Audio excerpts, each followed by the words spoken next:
All right, we're going to call this meeting to order.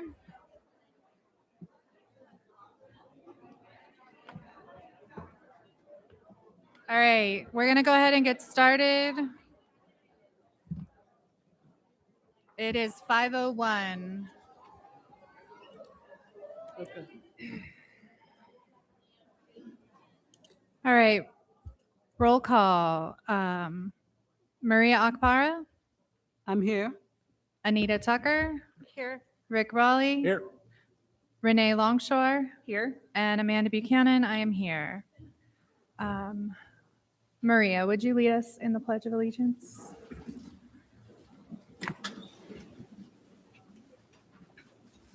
Ready? Begin. I pledge allegiance to the flag of the United States of America and to the republic for which it stands, one nation, under God, indivisible, with liberty and justice for all.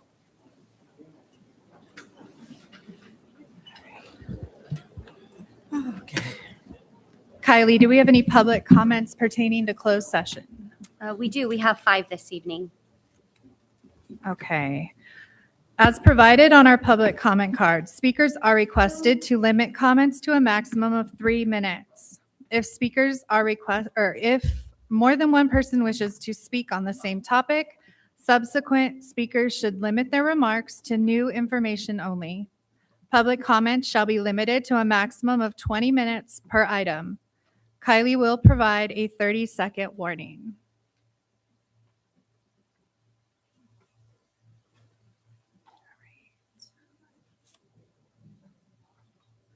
And our first speaker is Mr. Javier.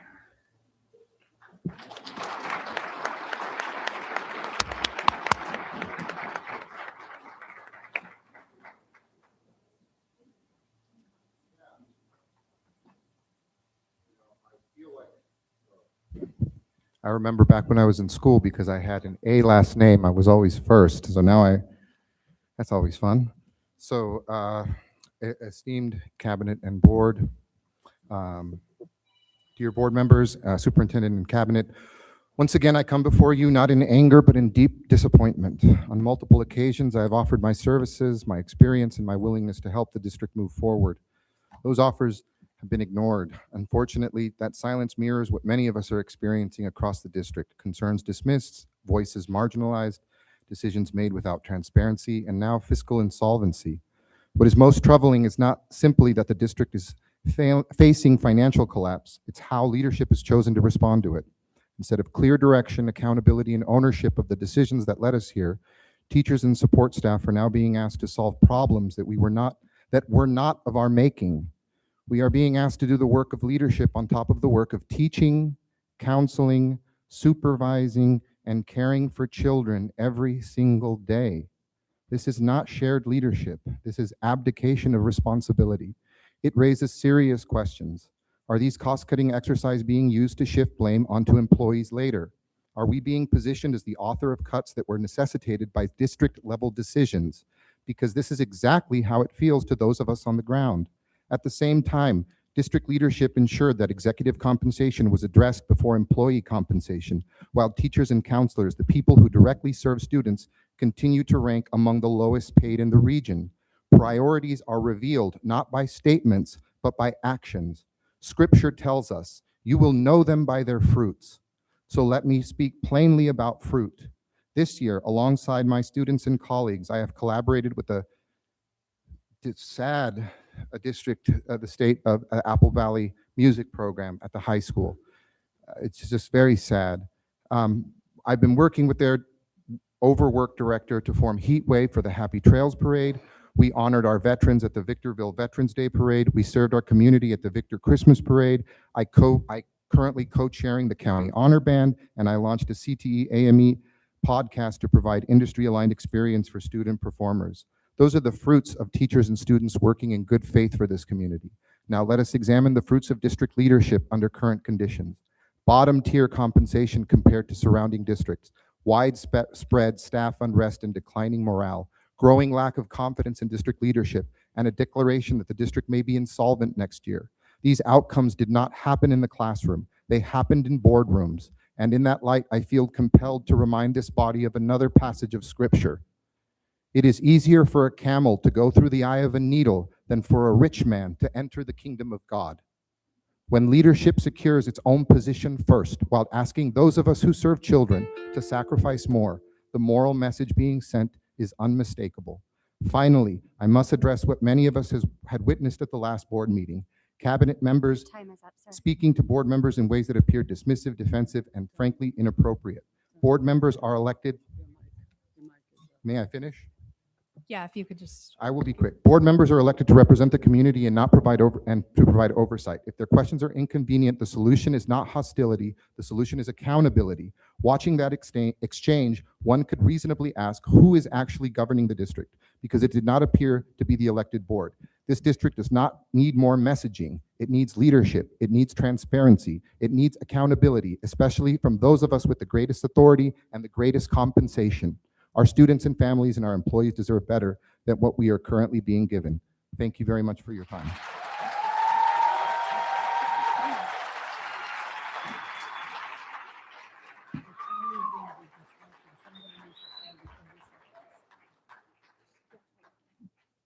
Amy Bateman.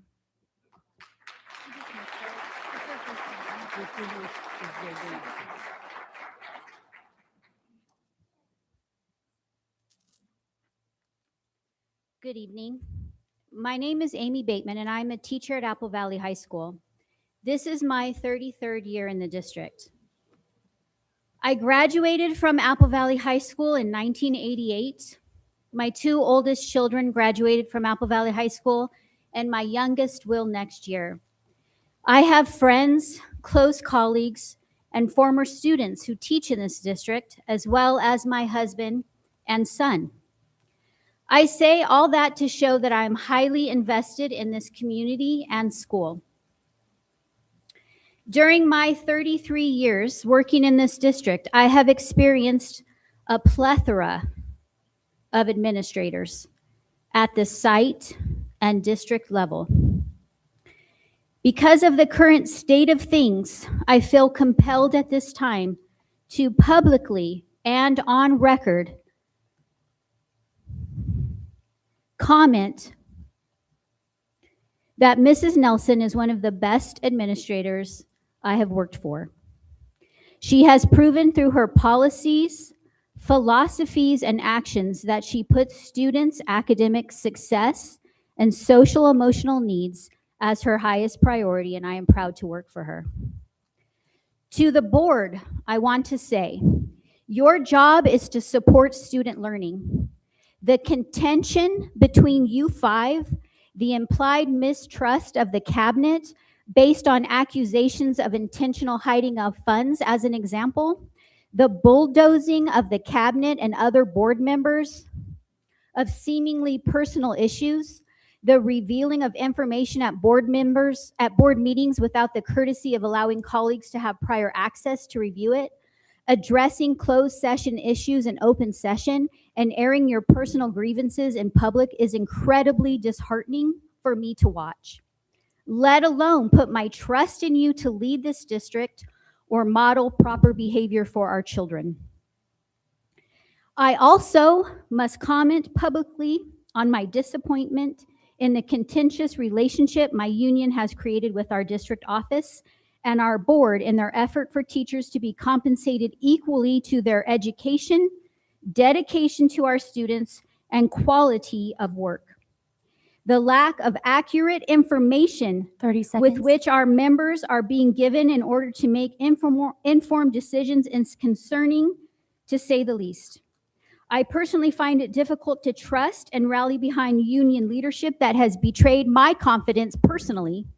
If indeed the members of my union decide a strike is what is best, they need to make that decision having facts and being well informed. There are a few people in this room in whom I lack confidence. Mrs. Nelson is not one of them.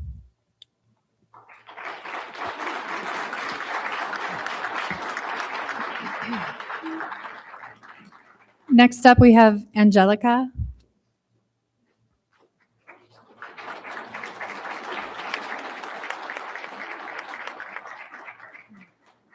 Good evening, board and cabinet. I am up here again as a teacher and as a nurse. I'm one of the only people that I can feel in the district that can relate to both sides.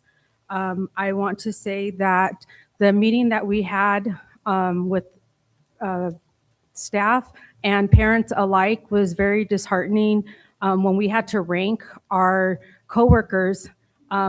And then you guys posted it. I'm very upset that that happened. I don't feel like I'm in the position to know everyone's job. However, I can speak on the position of the nurses. And that's what I'm going to speak about right now. The RNs, I feel like, got a bad shake in it all. They had no one there representing them and explaining their job. And a lot of people don't understand what the healthcare providers are doing in our district. They don't work just for our district. They work for our students. They provide the care that they need. Yes, RNs get paid more, but they have education. And to be a district RN, you have to have extra credentials that they need and require. I heard a lot of talk about go off with the RNs, get rid of the RNs, but I don't understand. I don't think that people understand what it's going to do to our children. RNs take care of, they also assist in health office coverage. They do IEPs for students that LVNs cannot do. They do hearing and vision screenings, and if that is not done by the RNs, then it's going to be outsourced, and that's more money for the district. The dental screenings with big smiles. Sorry, guys, I'm nervous. I apologize. Health condition management training for staff, first aid, CPR. Again, that would have to be outsourced. RNs do that. Emergency medication training for all staff, stop the bleed for staff, IEP, 504s are all done by RNs. When I started in the district in 2019, there was only 3 and it was very hard and we had very little support. And yes, I understand COVID funds are not there, but I asked the board and you guys figured out where the students have the health needs have increased and we need to have the proper care for our students. Case management, immunization clinics, health record maintenance, community outreach with the Lions Club, Arrowhead, 30 medical seconds. center, big smiles, and then also the state reporting. If we don't have the support of the RNs, all of that's going to get outsourced. What's going to happen? Somebody else is going to get the money. So if they're doing their job right now, let's keep them. The LVNs, I disagree of the outsourcing of that. Pay the LVNs more. They'll stay. You can retain them. Pay them. Okay. So let's do that. And then I also asked, as a teacher, if you guys can come to an agreement and pay us. We're there for our students and we go over and beyond. I know my time's up, but let's do something. Everyone wants to fight. We are here for the kids. Let's come together, guys. It's not us and them. We should be one for our students. That's why we're here. So get it together, please. I'm going to go watch the soccer game. Thank you.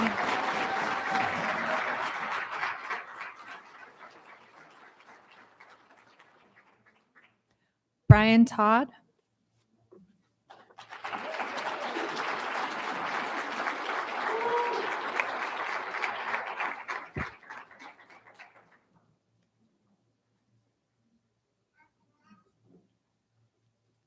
Can he hand it to Kylie? Brian, can you hand that to Kylie so she can hand it to us? Yes, please. Thank you. Good evening, Superintendent, Board of Trustees, Cabinet. My name is Brian Todd. I'm an employee of the California Teachers Association, and I proudly represent the members of the Apple Valley Unified Teachers Association. My role is I work very closely with AVUDA President Karen Sabers, the AVUDA Leadership, Executive Board, Steve Cobbs, and the AVUDA bargaining team. In my 10 years in this role at this association, I've never come before you to speak. But over the past 2 to 3 months, there have been events that have taken place where I can no longer just stand and watch. I need to use my voice. I need to advocate for my members. I passed the document out to you. Let me start with the most concerning matter. Of course, everybody knows we're in negotiations. We have fact-finding on February 12th. We have a bargaining date tomorrow. While preparing for bargaining, came across a document, and that document says joint communication. It's written by the district, and that joint communication reads, today, AVUSD and AVUDA negotiation teams met to further discuss interest and options related to Article 17 class size and Article 19 compensation. No new proposals were passed by either team. Both teams will meet again on February 12th, 2026 for fact-finding.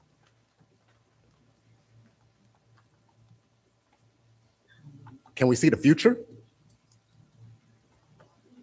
This is a predetermined, to the association, this letter represents a predetermined decision on what will take place in bargaining tomorrow.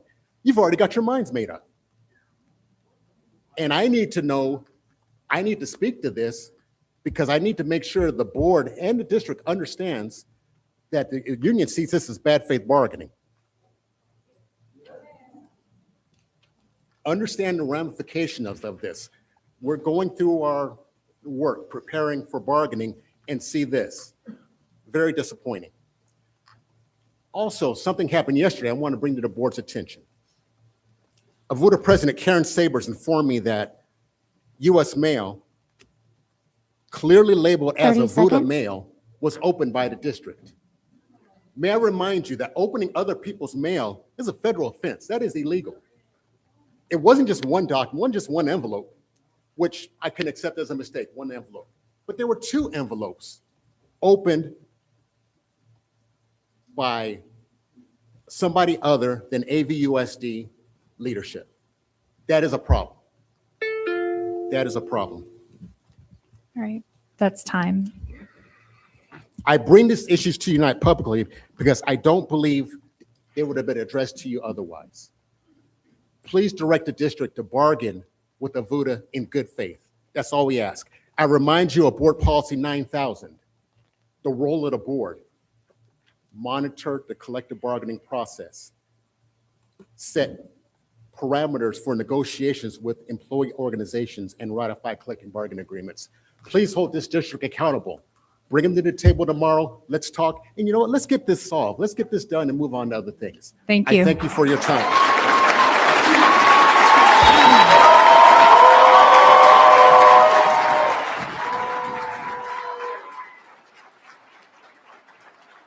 Gregory Galvez.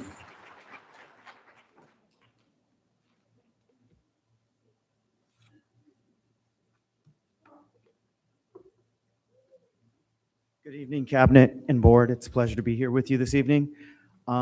Just to start out with, I grew up in Apple Valley as a kid, and I attended Apple Valley schools. My father was an administrator and a proud administrator, worked at Apple Valley High School several years ago. He also did administration and helped out was called it back to assist as a substitute for administrators when they needed him, Art Galvez.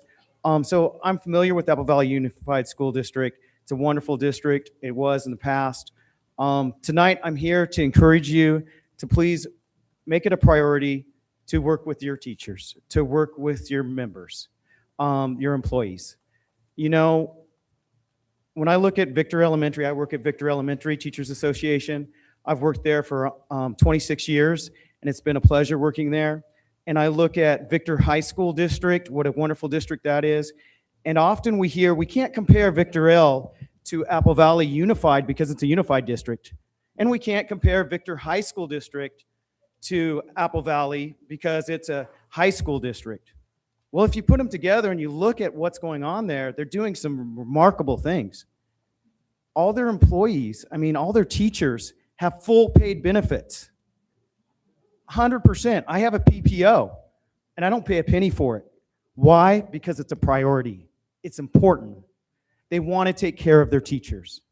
If you look at our salary, combine them together, look at them, they're very similar. It beats you guys. Huge. People are going to start coming over and leaving your district when there's openings because they're looking at this going, wow, So I just encourage you, make it a priority. Make it important to negotiate with your teachers. You know, in life, we spend our money on what's a priority. For some people, I'm just going to give an example. Most people have gone fishing. They have a fishing rod, a fishing reel. They'll spend $100, $250 on a good rod and reel. But if you love fishing and it's a priority, it's not a big deal. You'll spend $700 to $1,000 on a rod, and you'll spend another $500 on a reel. $1,500 on a rod and reel is crazy for most people. I agree. But if you love it, you will do it because it's a priority. Make your teachers a priority. Work with them. 30 Come together seconds. and try to figure something out so that we don't have to be in this situation. All these wonderful teachers that are working hard have to be here today, and they're worried about going on strike. They're worried about it. They don't want to. They would much rather have you guys come together, work together, and try to resolve everything. I'm so grateful that I work in a district where we work together. I appreciate and support my administration. I don't agree with them on everything, but I'll tell you this, about 80-90% of the time, I see where they're coming from, and I have the respect of them 100% of the time because they make decisions that are best for teachers. So thank you. Thank you.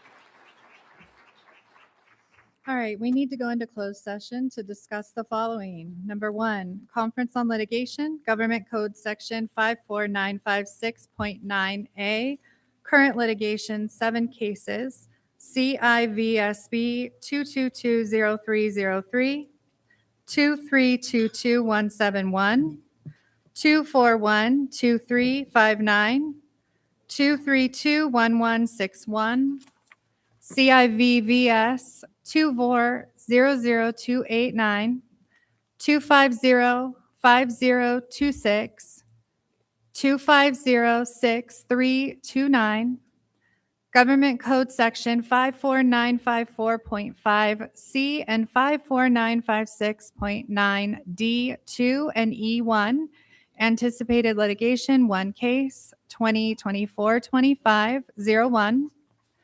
Government Code Section 54954.5C and 54956.9D2 and E1, anticipated litigation, 2 cases, 2024-25-01, 2025-26-01. Government Code Section 54954.5D and 54956.95, anticipated litigation, 1 case, claimant, Waters Sharon. Item number 2, pupil personnel, expulsion cases EXP number 7, 2526, annual reviews AR number 12, 2526 through AR number 17, 2526, and expungement of expulsion case EXP number 18, 2324. Item 3, public employee, discipline, dismissal, release, reassignment, transfer, leave, title, certificated and classified employees. Item 4, public employee, appointment, resignation, retirement, reduction, title, certificated and classified employees. Number 5, conference with labor negotiator, agency negotiator Jeremiah Harrison, employee organization Apple Valley Unified Teachers Association. Number 6, conference with labor negotiator, agency negotiator Kristen Dupree, employee organization California School Employees Association. Number 7, conference with real property negotiator, Government Code 54956.8, negotiation parties Matthew Schulenberg, Apple Valley Unified School. Number 8, security matters, Government Code Section 54957, consultation with Apple Valley Unified School District Chief of Police. Can I get a motion to go into closed session? So moved. Is there a second? Second. All right, we will be taking a vote via roll call. Mrs. Longshore? Aye. Mr. Raleigh? Aye. Mrs. Tucker? Aye. Ms. Akpara, Aye. Mrs. Buchanan, aye. So we will head in now.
right, I'm going to call this meeting to order at 7:31. Roll call. Maria Akpara, Here? Anita Tucker. Here. Rick Raleigh. Renee Longshore. Here. Amanda Buchanan here.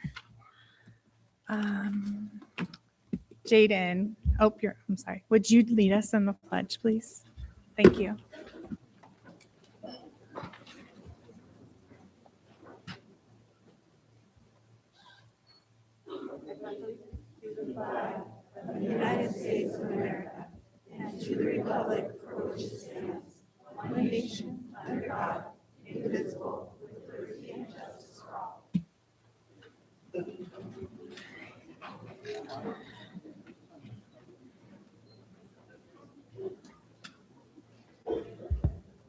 At this time, we would like to pause in a moment of silence to remember retired AVUSD family member Julie Reed and AVUSD family member Carrington Monroe.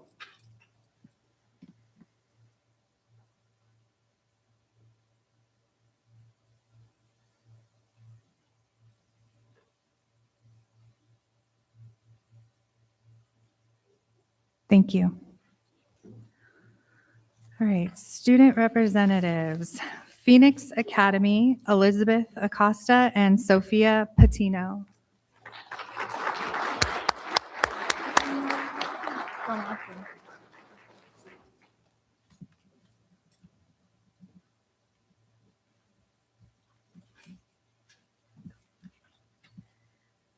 Good evening, ladies and gentlemen. I'm Elizabeth Acosta, ASB President. And I'm Sophie Patino, Vice President. We are so pleased to talk about our amazing school, Phoenix Academy. Before we get started, we want to thank you so much for your support this school year. In front of you is a swag bag with a couple postcards inside that our ASB team and our art students wanted to give you. As you may know, Phoenix Academy has grades ranging from TK to 8th grade, providing us with an opportunity to provide a range of different events and opportunities. To start off the year, we held our Welcome Back Dance, the Fall Festival, and Winter Dance for our school. We're currently looking forward to more social events such as Valentine, spring-themed, and 8th grade dance, a dance for lower campus students, and hopefully a color run sometime in the spring. We are also excited for our annual duck hunt. Small plastic ducks are hidden around our campus, and prizes go to the classrooms that collect the most. We would like to give a special thank you to Miss Tucker for her donation to this event. Thank you, Miss Tucker. We recently hosted our annual career fair as a way to guide our students into what they want to be when they are older. For example, police officers, cosmeticians, nurses, and our local DJ Colin Quinn from Y102 had booths. We even had a fire truck come along with a helicopter landing for the TK through 5th. We went to lower campus and brought them learning games, fire trucks, police cars, tow trucks, and even 2 of our Philly the Phoenix mascots. This was all done by Voices of Phoenix, ASB, and Advent students. Speaking of Voices of Phoenix, they too have had a great success this year. They had a table for Suicide Prevention Month and a Red Ribbon Week. For Suicide Prevention Month, they put a informational wheel so when they spun it, it would land on a question that would ask a health-related question. Then they would put a kind words of their signatures on a flag.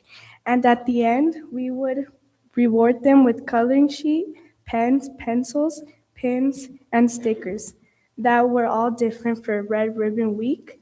We had 2 students being security in front of the tables with posters to bring more kids to come.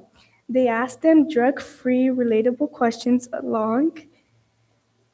students writing heartful notes to staff members with some prizes and awards at the end.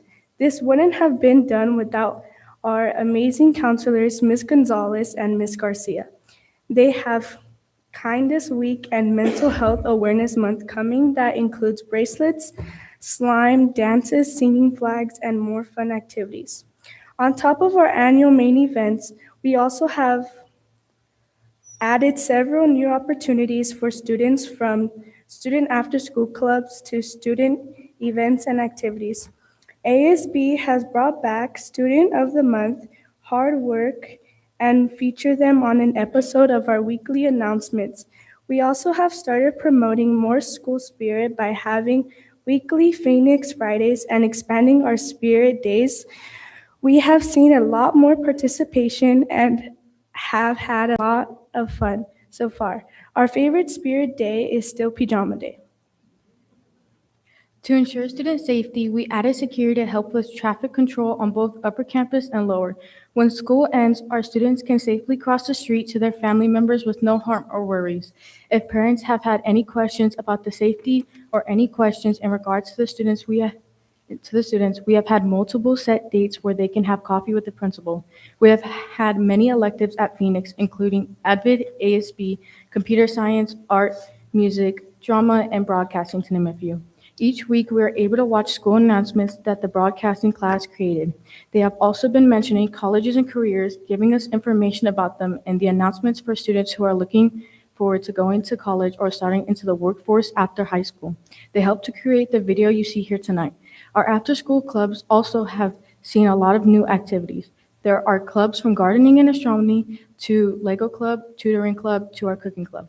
Many of our clubs, including our cooking club, had students created and handmade goods available to sample at our annual holiday bazaar this past December. It was really neat to see all of the student-made creations. We also continue to celebrate student success with the incentive field trips. Our lower campus took several trips to go neon bowling, and our upper campus students went to Dave & Buster's for first trimester. Dave & Buster's was a blast, and we are really looking forward to Top Golf this next trimester for upper campus and a movie experience for the TK through 8th graders.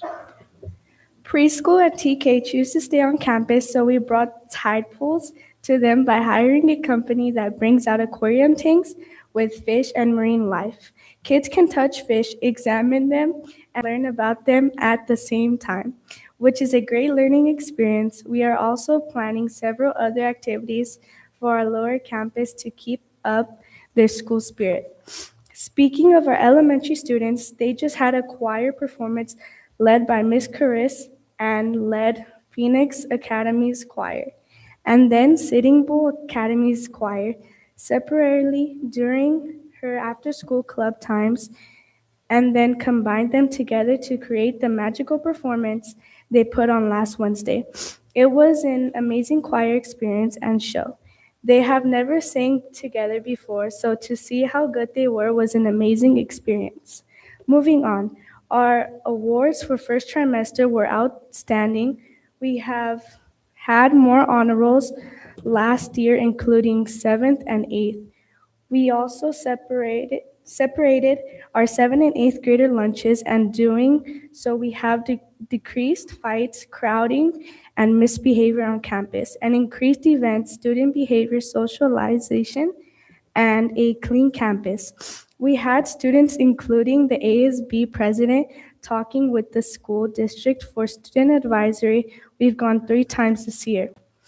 We continue to celebrate student success as students have attended the district science fair during the fall and the district spelling bee on Tuesday evening. We are so proud of their accomplishments.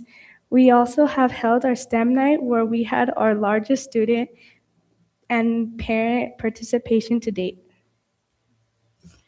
This year has definitely been a lot of hard work, but also a lot of fun. We appreciate all of the classes and activities we get the chance to experience while at Phoenix. It's hard to think this year is almost over, but that just means we have set the stage for next year. Until then, please know that Phoenix rocks because we, the students, rock.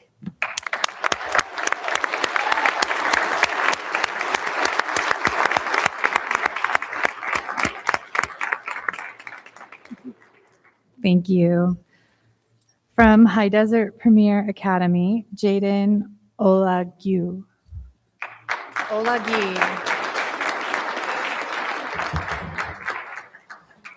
Good evening. Good evening, President Buchanan. Congratulations, by the way. Esteemed board members, Superintendent Nelson, Executive Cabinet, Apple Valley Unified staff, and our educational partners. I'm Jaden Olagi. I hope everyone had a wonderful winter break and are well rested and ready for the second half of the year. At the State of the District last week, some of our students were able to see their little siblings in the choir in the morning. and got to witness all the great things happening on other school sites. During the presentation, community members were able to see our CTE program in action, creating magic. On your table are some of those creations. Our graphics class designed those HDPA shirts for you guys. Our graphics students had a great time making them and enjoyed the experience that came with it. This is a sample of some of the fun opportunities we have at our CTE program. And now here's a quick update about what we've been up to at HDPA since we met last December. Esports is getting ready to start their spring competition. They're now enrolling in Marvel Rivals and Madden. The preseason starts next week. Good luck, gamers.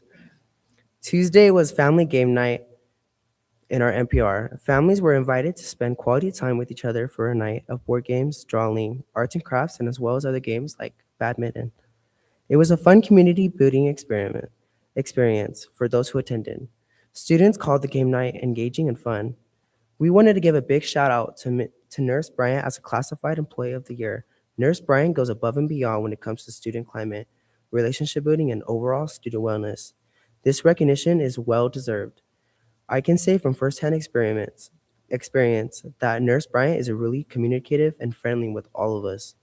She really helps the kids with their well-being, whether it is with health or just someone that you need to talk to. Thank you, Nurse Bryant, for that. We had a visitor this month. Thank you, Trustee Okapera. Sorry if I said that wrong. But for visiting our campus, we hope everyone had a wonderful time seeing us in our natural habitat. Student advisory was last week. Sadly, I got hit with the flu and wasn't able to be there. But Angelica Torres got to meet the Superintendent Nelson and Assistant Superintendent Slosher. Sorry if I said that wrong. In our wellness center to chat about our well-being and give a voice to school improvement. She thought it was great. They went over data for the Youth Truth Survey and got to speak their mind about things that they're so proud of and the changes that we would like to see. Thank you for coming. HDPA's kitchen staff have begun wheeling out food carts to meet students that are in the quad during lunchtime and make sure that every student has a chance to eat. I think this really shows how much they really care about us. Thank you for making the time to do that for us. This month, counselors are giving presentations in classrooms to students about perceptions. This lesson is a great way to guide students to question their own perspectives and understand why others have a totally different perspective of situations. It is important we can all understand one another and leave our differences behind to work together. That's all for this month. Thank you for your continued support and making sure our voices matter. You guys have a great evening.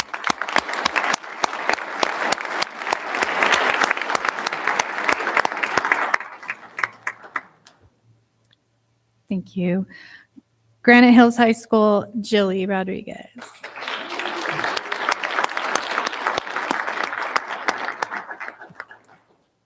Hi. Good evening, board members, executive cabinet, and attendees. My name is Jilly Rodriguez, and I'm the GC president for Granite Hills High School, and I'm excited to give you this month's update. We hope you had a wonderful holiday season with friends and family, and at least one day where alarms did not exist. I know I certainly enjoyed the time off, and I loved sleeping in. The second semester is underway, and it's hard to believe that seniors are less than 100 days away from graduation. This wouldn't be possible without our wonderful teachers who deserve a round of applause for keeping things under control.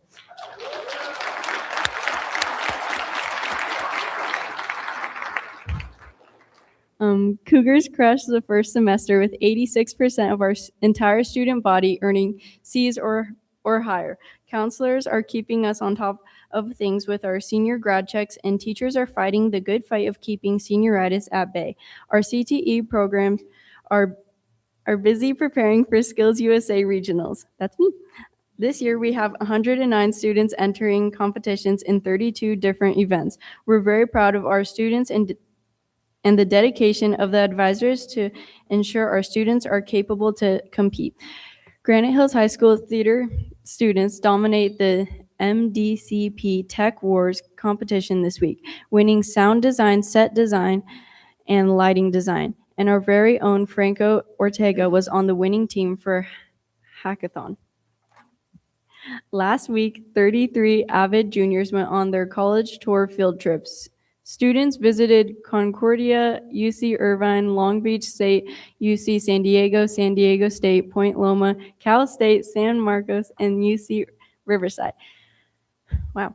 It was a lot of fun, and students really enjoyed getting to see all the different campuses and getting tours from alumni and staff. Next week, our avid freshmen will be visiting USC and UCLA, starting the college dreams early and application stress very early.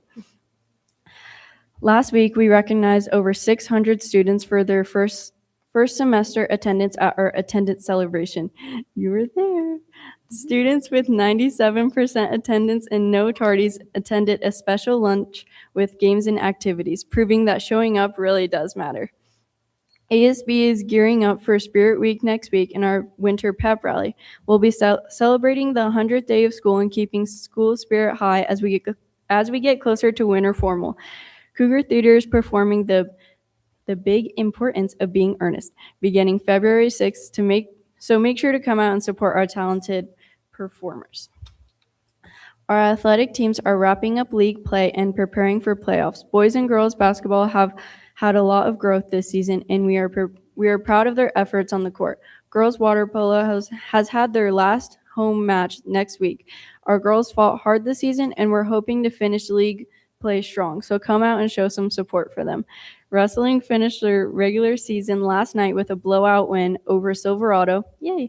And we are looking forward to team duels on Saturday with lots of confidence. Boys soccer is sitting atop the DSL once again and travels to Adelanto tonight. They're hopeful for another DSL champion this year. And girls soccer is currently undefeated in league and has an overall record of 10-1 this year. We are looking forward to celebrating their 8th consecutive league title and a deep run in the playoffs. As always, thank you for your continued support of our students in school. Maroon and gray lead the way.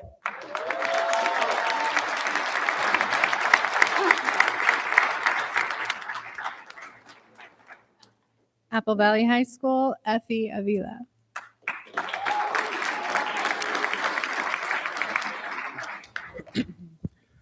Hello and good evening, Superintendent Nelson, President Buchanan, members of the board, and attendees. My name is Effie Avila, and I'm the ASB line president at Apple Valley High School. It's great to be back tonight to share what's been happening on campus because, as always, our Sun Devils have been busy, impressive, and full of pride. December was packed with excitement, accomplishments, and community, so let's jump right into our Sun Devil news. Starting with athletics, our boys and girls soccer teams have been off to an amazing start this season, taking on teams like Oak Hill, Sultana, Burroughs, and Hesperia. Each game has showcased strong teamwork, determination, and the grit that defines Sun Devil athletics. The energy on the field and in the stands has been incredible, and we're excited to see how the rest of the season unfolds. Boys basketball also had a meaningful night this month with their senior night celebration. Our 4 senior players were honored as they walked out alongside their loved ones, reflecting on the past 4 years of dedication, growth, and hard work in the program. It was a powerful reminder of how much these athletes give to their teams and to our campus. Wrestling has also been having a strong season, showing focus, strength, and consistency on the mats. Many of these moments have been captured thanks to our amazing film crew, with a huge shout out to Aaron Romero, who has been at countless sporting events, making sure these memories are preserved. That behind-the-scenes dedication does not go unnoticed. Shifting to school events, our ASB freshmen kicked off the new year with a fun campus activity in honor of National Cheese Day. Cheese squishies were hidden all around campus, and students who found them could turn them into Student Store for a prize. It brought smiles, laughter, and the right amount of chaos for the school day. In our last week of December, students celebrated our holiday Spirit Week. Pajama Day, Sweats Day, Ugly Sweater Day, and Christmas Sock Day filled campus with holiday cheer. And let's be honest, taking finals in pajamas is much better than stupid old jeans. Our yearbook team also opened senior quote submissions last week. Seniors had the chance to submit their quote and even include a baby photo to be featured in the yearbook, a tradition that always brings nostalgia and laughs as graduation gets closer. Just yesterday, the town of Apple Valley welcomed a brand new addition. And no, it was not another car wash, even though we could probably use one. The grand opening featured our very own AVHS Pep Squad, who cheered guests into the new restaurant and even debuted a brand new Raising Cane's cheer. We are incredibly grateful that Raising Cane's donated $1,000 to our athletic department, and we're excited for this new partnership.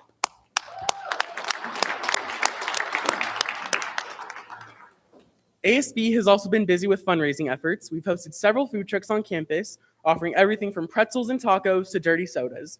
We've also held fundraisers at Red Robin and Chipotle. And these events not only support student activities, but also bring students together in fun and memorable ways. Moving into CTE news, tomorrow our senior camp academy will be heading to Topgolf for a field trip. Students will get the chance to play, spend time with friends, and enjoy one of their final high school trips together, soaking in these last moments before the big day arrives. Skills USA students continue preparing for upcoming competitions, putting in countless hours of practice and dedication. Meanwhile, camp students have been submitting videos to the Directing Change video contest. These powerful projects shine light on serious topics such as mental illness, bullying, and suicide prevention, raising awareness and sparking important conversations. This week, our Mast Academy participated in Hand Washing Day by walking on over to Sandia Academy. Students taught younger kids about the importance of hand washing, shared the science behind it, and even demonstrated step-by-step techniques. As adorable as those little ones are, by the end of the day, they definitely reminded us that they're still sticky iPad kids. Our Mass seniors also officially began their EMT courses this week. This is a major milestone that students look forward to every year, and we're excited to see how this hands-on experience prepares them for future careers in emergency services and healthcare. Looking ahead, there is so much to be excited about. Our junior class officers recently announced the winter formal theme, Enchanted Night. The dance will take place on Saturday, January 31st, and students are already excited to see what is sure to be a magical night. In the coming weeks, our senior class officers will be hosting the annual senior meeting, one of the most important meetings of the year. Seniors will receive information on graduation, upcoming events, and of course, the long-awaited prom reveal. On February 13th, ASB will be hosting a Valentine's Day photo booth truck on campus. Students will have the chance to take cute photo strips with their favorite people. Everyone's excited, but especially those couples that love each other really hard before third period. And finally, preparations have officially begun for one of the biggest events of the year, Mr. Sun Devil. Our annual pageant featuring senior boys will take place in March, and ASB Line has already started planning. Signups are coming soon, and we will be announcing the theme very shortly. As we move through the second semester, one thing remains clear. Sun Devil pride continues to show up everywhere. In competitions, in classrooms, and in our community, our students bring energy, creativity, and heart in everything that they do. Thank you all for your continued support of our students and programs. It's always a privilege to share the incredible things happening at Apple Valley High School. I look forward to returning next month to brag even more about why we are the high school. Thank you for your time, and remember, Sun Devil pride is contagious.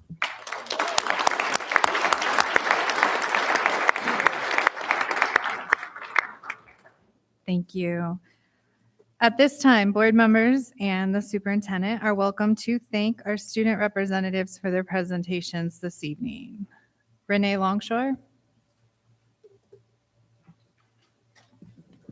Yes, good evening. So just for clarity, we're thanking our student reps. That's it, correct? Correct. Okay. Amazing job presenting. Loved seeing Phoenix Academy here and presenting tonight. Ladies, you did a great job. Yes, you could hardly tell you were nervous at all. I enjoyed visiting your school and seeing your girls play Mariana Academy in basketball. So I was just there just a couple days ago. So keep up the great work. It sounds like a lot of great things are going on. HDPA Jaden, thank you for the shirt. Very cool. I was eyeing it at the State of the District, and I was told that I would be receiving one, so I was very excited. Granite Hills High School, Jilly, looking forward to seeing your soccer teams because it sounds like they're really rocking it. That's amazing. Congratulations to both the girls and the boys soccer teams, and best of success. And I hope to see you guys out there. And Effie, as always, you're a bright, shining star. So much energy. I look forward to what you're going to do in college because this is your last year, right? And I want to know, are you going to be a Mr. Sun Devil? Oh, you'll see me there. Okay.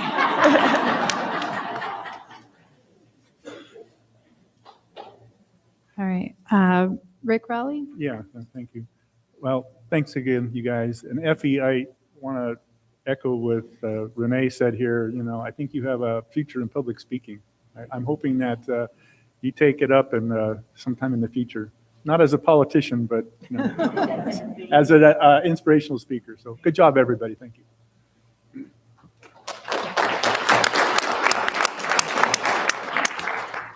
Anita Tucker? Excellent job. I was very excited to hear from our Phoenix Academy students, and thank you so much I love the postcards, and this is amazing. It will be going with me when I travel, so thank you. I too was eyeing the shirts at the state of the district, and I'm like so excited. I can't wait to wear that. Thank you so much, and thank you for telling us the wonderful things that are going on at school. Granted, I've gotten a chance to see some of your basketball games. I gotta see the soccer now, but thank you so much for your telling us everything that goes on. And Effie, I'm so excited to see you in Mr. Sun Devil. That's going to be really amazing. I was excited this week. I found out, because I graduated from Apple Valley, I found out that our class reunion, our 50-year class reunion, is going to be over Labor Day.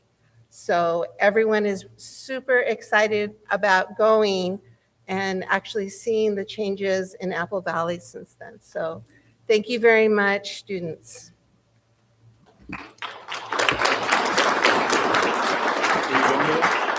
Maria? Well, this is the high point of my evening when we come to these things to hear from the students. I get really excited. That is my wheelhouse when I look at the faces of the students sharing the beautiful things happening at their schools. I'm going to start with Phoenix. Phoenix Academy, you told me Phoenix rocks. I can tell you that Phoenix rocks because you are in it. So I'm excited for what the future holds for you, and to hear the beautiful things that the students are doing. If for the next presentation, I had one of your Phoenix classmates that gave me this gift. And I have to say it was probably the best thing that has happened to me in my how many years of my life since I've been 25. And I love this picture so much that I had to frame it and bring it to this presentation today because I want to talk about it when we have opportunity to talk as a board. How does a premier? It is important that we listen to one another based on what you said. We have to listen to the kids. Out of the mouth of babes, you will hear all kinds of things. Can you imagine what your children tell you when you least expect it?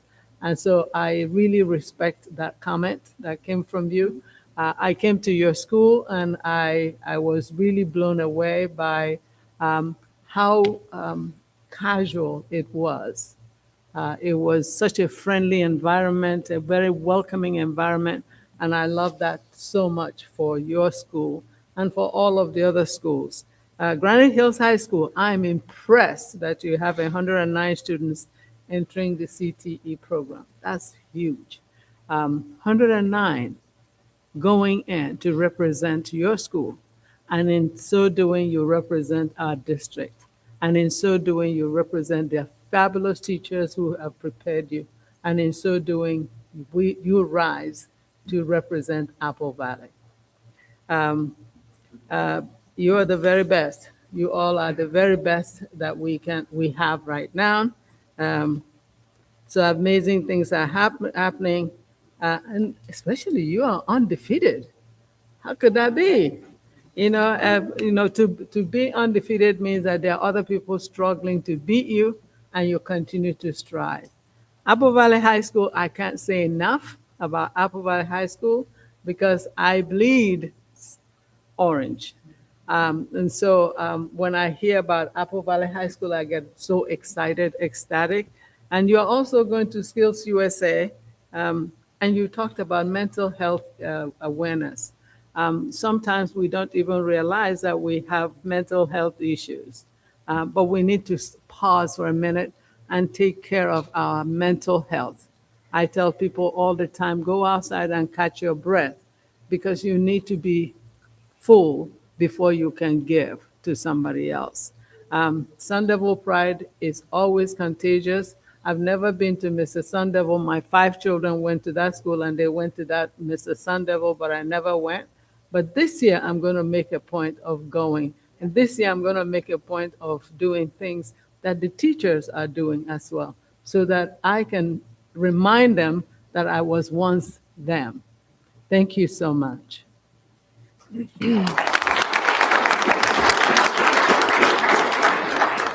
Thank you. Thank you all for coming. Phoenix Academy. So I saw it kind of go through your little slideshow. I was out there for the spelling bee, where Genesis took first and Ethan took second. But that was such a great night. I just sat there. I felt like on pins and needles for every kid as they would get up and spell. I felt like they were all my kid, and I was like, "Come on, get it." It was lovely. High Desert Premiere. I want to come out if I can when you guys are doing one of your esports competitions. Like, I want to see this because I've been in the room where it happens.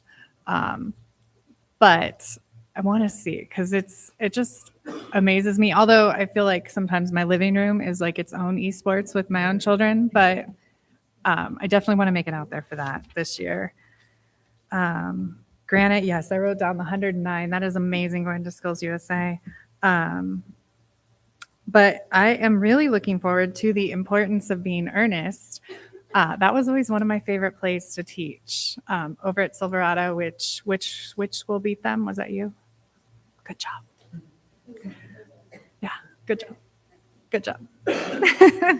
But yeah, that was always one of my favorite plays to teach. And then Apple Valley High School, I saw all over like the town page and everywhere the cheerleaders at Raising Cane's, and I was just like, oh, I should have cut school that day and gone. Like that would have been great. But it's so nice to see them inviting the students supporting it because we are all one community, and then to hear that they donated money to the athletics is fantastic. So thank you guys so much. And then Superintendent Nelson. Elizabeth and Sophia, I would agree. PJ Day should be the favorite. We get to do it one time each year at the district. We always have to bring a change just in case there's an emergency, but we try. It's fun. So I'm with you. And I do appreciate you talking about the tide pools for the TK and kindergarten. Having taught preschool in the past, I think it's really powerful to give them experiences without actually taking them places and fearing losing them or all the other things. So wonderful that they got those experiences and that you shared the other experiences students are getting. So thank you so much. Jaden, we did miss you. We asked where you were and found out that you were sick during student advisory. We will be back. Angelica did a good job, but she knew that you needed to be there too. So data was the topic, and she was right in sharing that. And we look forward to coming back and spending some time with the group again. You are absolutely right about Nurse Bryant and the relationships that she builds. They last a very long time. I see kids coming back to HDPA. I know they say they're to check in on other people, but I know they're there to see if she's there. So we are proud of her as being recognized as one of the we're sending her on to the county for Employee of the Year. So pretty cool.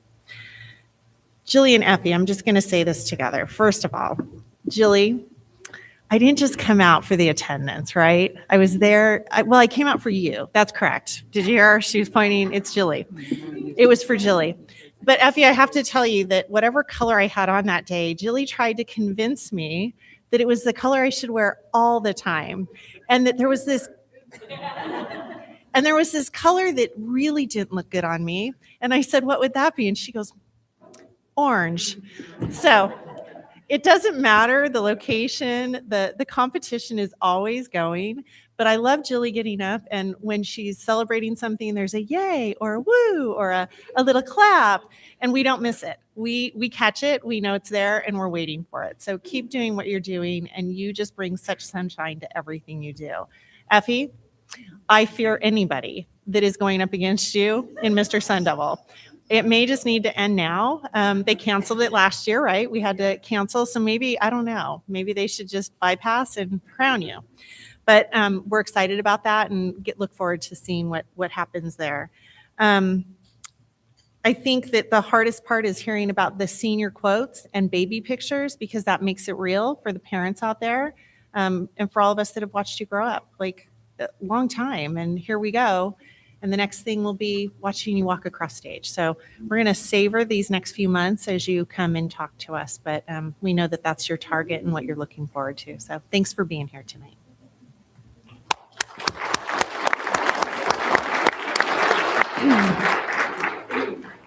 All right, at this time, students and your families, you guys are welcome to go home since it is a school night. We're doing some recognition, so if you want to stay for a couple sorry, it minutes, was- no, we want the kids to see the amazing Okay. things that happen with them within, but then we'll send them if that's okay. That's fine. Okay.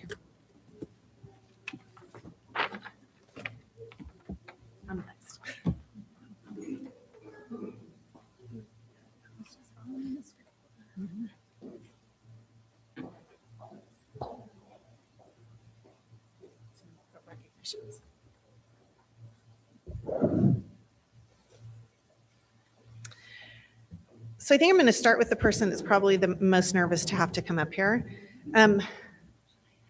Marissa Lambert, would you come up, please?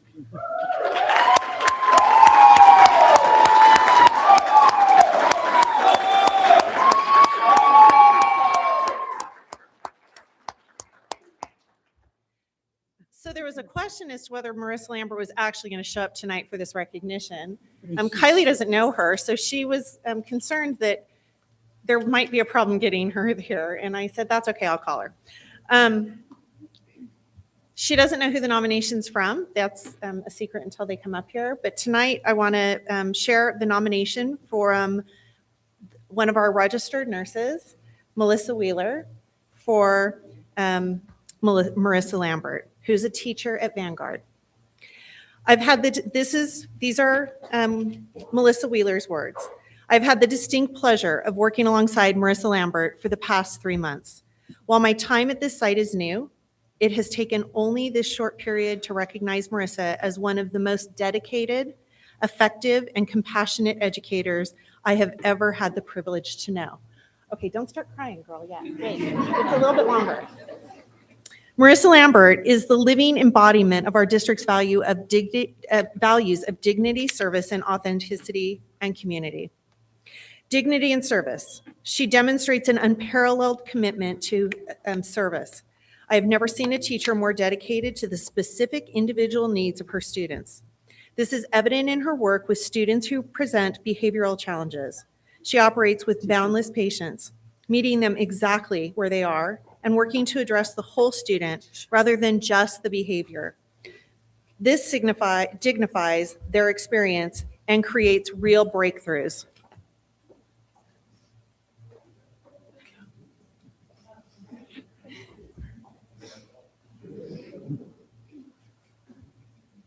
Community. The love she has for her kids is palpable. She has cultivated a community and unconditional love, safety, and acceptance, allowing every student, regardless of their struggles, to feel seen and valued. Authenticity. Her authenticity is striking. She is a genuinely caring human who understands the complex needs of her students on an intuitive level. This allows her to build deep, trusting relationships. Advocacy. I have attended IEP meetings with her and seen firsthand the unmatched depth of research and personal involvement she brings. She advocates tirelessly for her students, ensuring their academic, social, and emotional needs are all addressed. I do not know the total number of years Marissa has been with the district, but I can guarantee that her devotion has profoundly enriched the lives of her students. She is the kind of educator who doesn't just teach.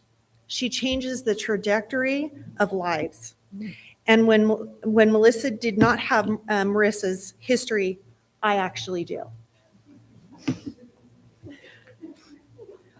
They know. She began as a paraeducator in AVUSD. No, I did not. A student worker. well, I kind of skipped that because we know so many of our student workers, but her official is the paraeducator in January of 2012 at Sandia Academy. The following year moved to Phoenix Academy to a special needs paraeducator position. In January of 2006, until January of 2006, 3 days later, she became a teacher.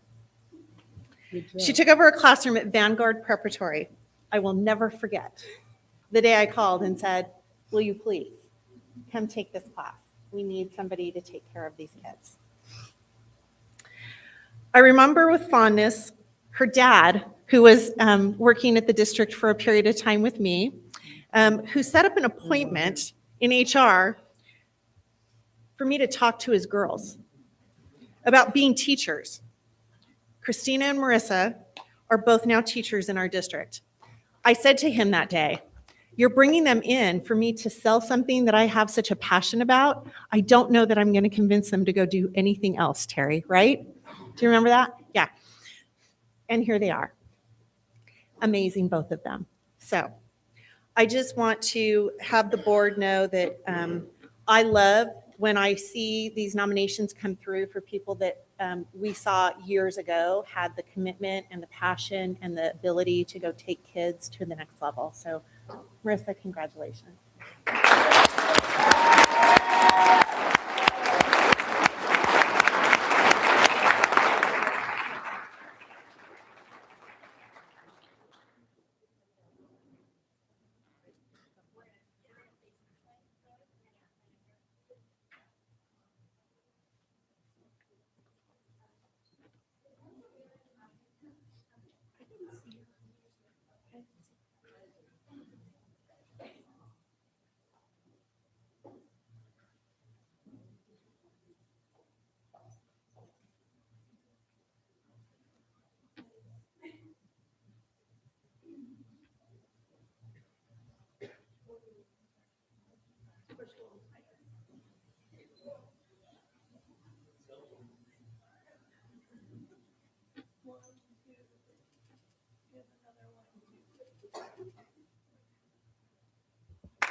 Eileen and Terry, I wasn't sure she had told you. I thought she'd keep it a big secret and just show up. So I said, do I have to call mom and dad?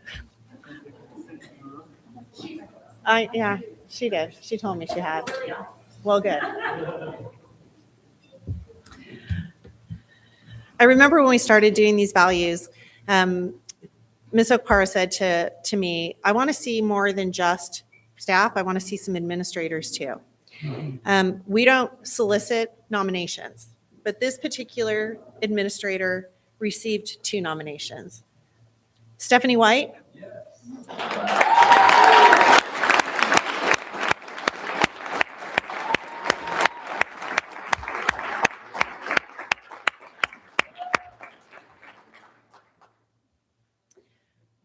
The 2 nominations separately, during separate solicitations for nominations, one was from Wendy Watt, a peer, and one was from a teacher, Michael Richardson. From Wendy Watt. Ms. White overheard a conversation between Ms. Watt and the parent of a basketball player about how great the Sandia boys played against the other team that day, considering that the Sandia players only practice outside on the blacktop and the boys at the other school had the advantage of indoor practice. The following week, Ms. White reached out to the Sandia athletic person and offered the use of the Phoenix Academy gym 2 afternoons a week, so that Sandia players would have the benefit of indoor practice. This offer was not without sacrifice, as the Phoenix students shortened their practice to allow for Sandia to practice. This demonstration of commitment deserves recognition. The Sandia students are grateful for the practice space, and it has generally built a spirit of sportsmanship between the 2 schools during the sporting events. Isn't that amazing? That's Steph. You give her a problem, she finds a solution. And then This one is from Mr. Richardson. Since taking over the role of principal at Phoenix Academy in 2020, Stephanie White has transformed the school culture. She arrives daily as early as 5 a.m. I can attest to that because when she really needs to send me something, it's at 5 a.m. I'm up, but I know she's at school. And she works hard all day to serve the students and staff. She demonstrates authentic care for the Phoenix Academy community by treating students, staff, and parents with dignity and respect. Every year since she has been the principal, I have noticed, Mr. Richardson has noticed, the huge improvements in school culture. Thanks to Stephanie and to Ken Davis and the entire administrative team, including the district administrators, for putting this team in place. I don't take credit for that, but we're thrilled that you're there. For making Phoenix Academy one of the best schools in the Apple Valley Unified School District. I'm very glad I chose to stay at Phoenix Academy for 28 years because the reward of riding out some difficult years during the transition from Vista Campagna Middle School to Phoenix Academy is now I'm enjoying the completely transformed school culture under the leadership of Stephanie White. Stephanie, congratulations.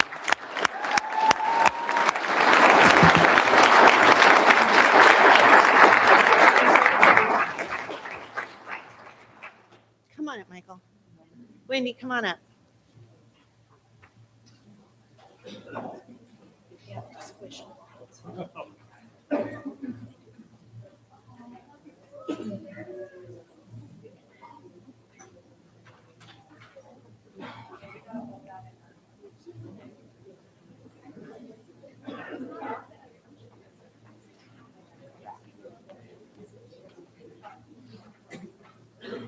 Thank you.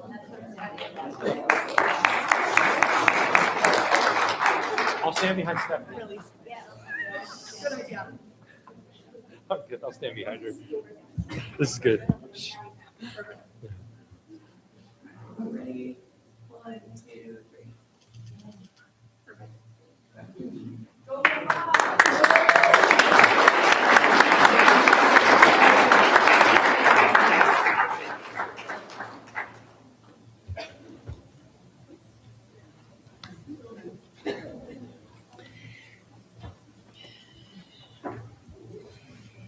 And the last recognition is for a group.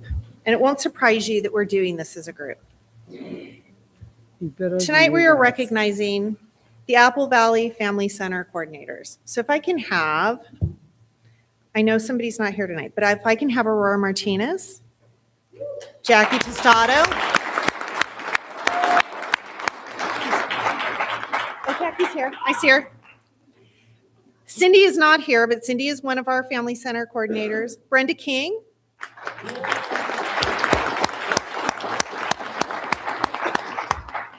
Soraya Macias.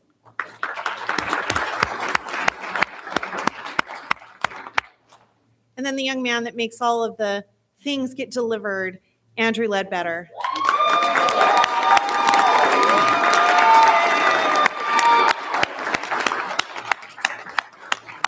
You guys are amazing.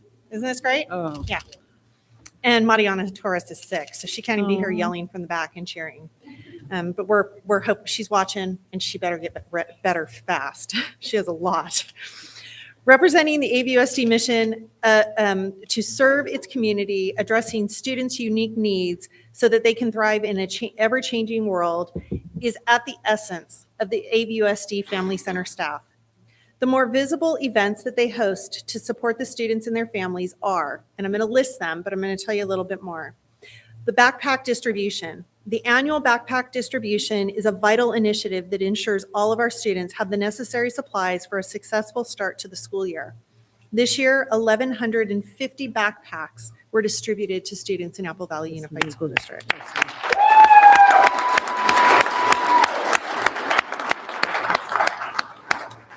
Harvest of Giving. The Harvest of Giving program, a cornerstone of the AVUSD Family Centers and Food Pantry through Velma's Legacy, demonstrates an extraordinary commitment to the community welfare. This year's initiative successfully provided 243 families in need with a full Thanksgiving meal, boxes and turkeys, a monumental effort that highlights the power of collaboration in addressing local food insecurities. I know so many of the board members have participated in these events and supported it, so you see it. Spark of Love. The culmination of this year-long effort is the distribution event where the community comes together in a powerful display of support. The Fire Department Partnership, Santa Claus Inc., staff and volunteer dedication, community and business support, the PAL program, which is the Police Assistance League, and all provide contributions for this effort. The things that happen as a result of Spark of Love are the shopping day support. On the day of the event, a diverse group of volunteers, including district staff, board members, and community partners, assist the families as they shop for their children. This is not a bring your child and let them pick an item. It is so that the family has something to provide to their child on Christmas morning that they would otherwise not have. It's a quantifiable impact. This year alone, the combined efforts of Spark of Love program and the Family Center Coordinator successfully served 209 families. This benefited 623 children.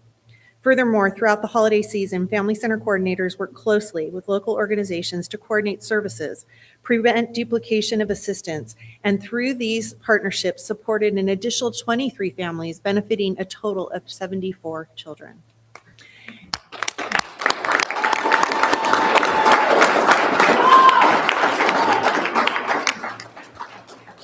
And then, one of our favorite events of the year, the International Children's Day. International Children's Day is a cherished annual celebration held at our district office, dedicated to celebrating the joy of childhood, the strength of family, and the wonder of play. This district-wide event brings our community together for a wonderful showcase of student talent in music, art, and dance. Last year's event was a resounding success, drawing an estimated 1,700 attendees and featuring 65 diverse booths from schools, local community organizations, district partners, and food vendors, even including a Black Hawk helicopter for families to explore and learn from the pilots. While these events are everyone is familiar with, the team also supports Food Pantry, individual family needs through support for clothing, and the basic needs every child deserves. They also connect families to other community supports when the need arises.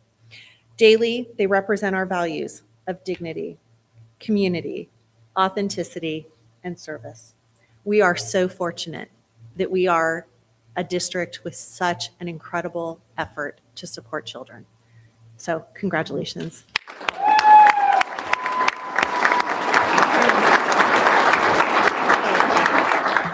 Congratulations.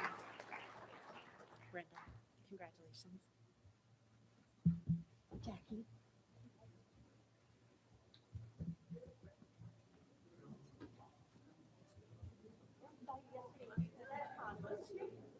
It was yesterday. It was yesterday.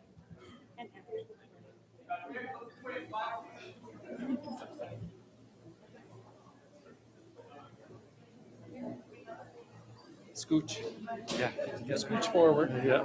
There you go. There you go.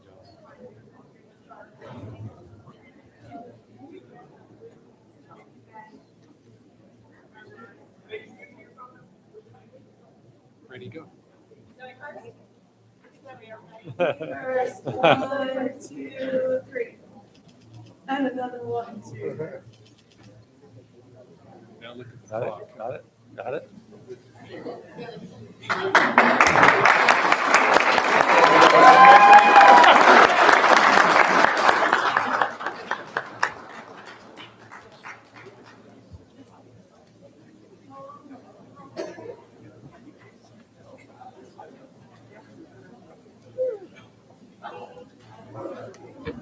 Okay, now. And we'll switch that for the next one. Yeah, I should have said something. No, it was fine. Yeah, that's what she just said. So good. All right, now our students are welcome to leave. Thank you for staying for the recognition. Thanks, you guys. Have a good week.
Okay. All right, we're going to move on to board comments. Renee Longshore.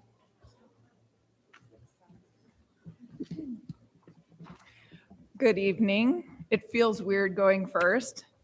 Trustee Tucker always did a wonderful job with covering all of the, the holidays and the recognition and amazing. So I'm going to have to get notes from her now. Well, welcome back to our families, our students, and staff. I hope you all had a wonderful time of rest and reflection coming into 2026. Every new year is filled with great hope as we have a time to reflect and think forward. I have enjoyed attending many school activities since our return. It has been a joy to watch Granite Hills High School and Apple Valley High School's basketball teams give their all on the court. I even managed to catch a girls' basketball game at Phoenix Academy as they matched off against Mariana, and it brought back many fond memories for me. I attended CSBA's 2026 Governor's Budget Proposal Breakdown, the AVUSD State of the District presentations. Apple Valley, I had a chance to visit the Apple Valley Center for Innovation on Vanguard STEAM Night, and was excited to see many thankful families at our food pantry as it geared back up with great heart and vigor. Like many of you, I also attended the expenditure reduction meeting held across the district on January 5th. My heart was heavy as we were asked to prioritize 180 positions listed under 15 categories. I personally did not. I have heard from many of you who felt the weight of this request. Please know the board gave no specific direction for the organization or the conduction of these meetings. After 2 years of significant deficit spending, we do need to make cuts. But we need to not just look at the 180 positions listed. We need to consider all 427 new positions added from 2020 to 2023.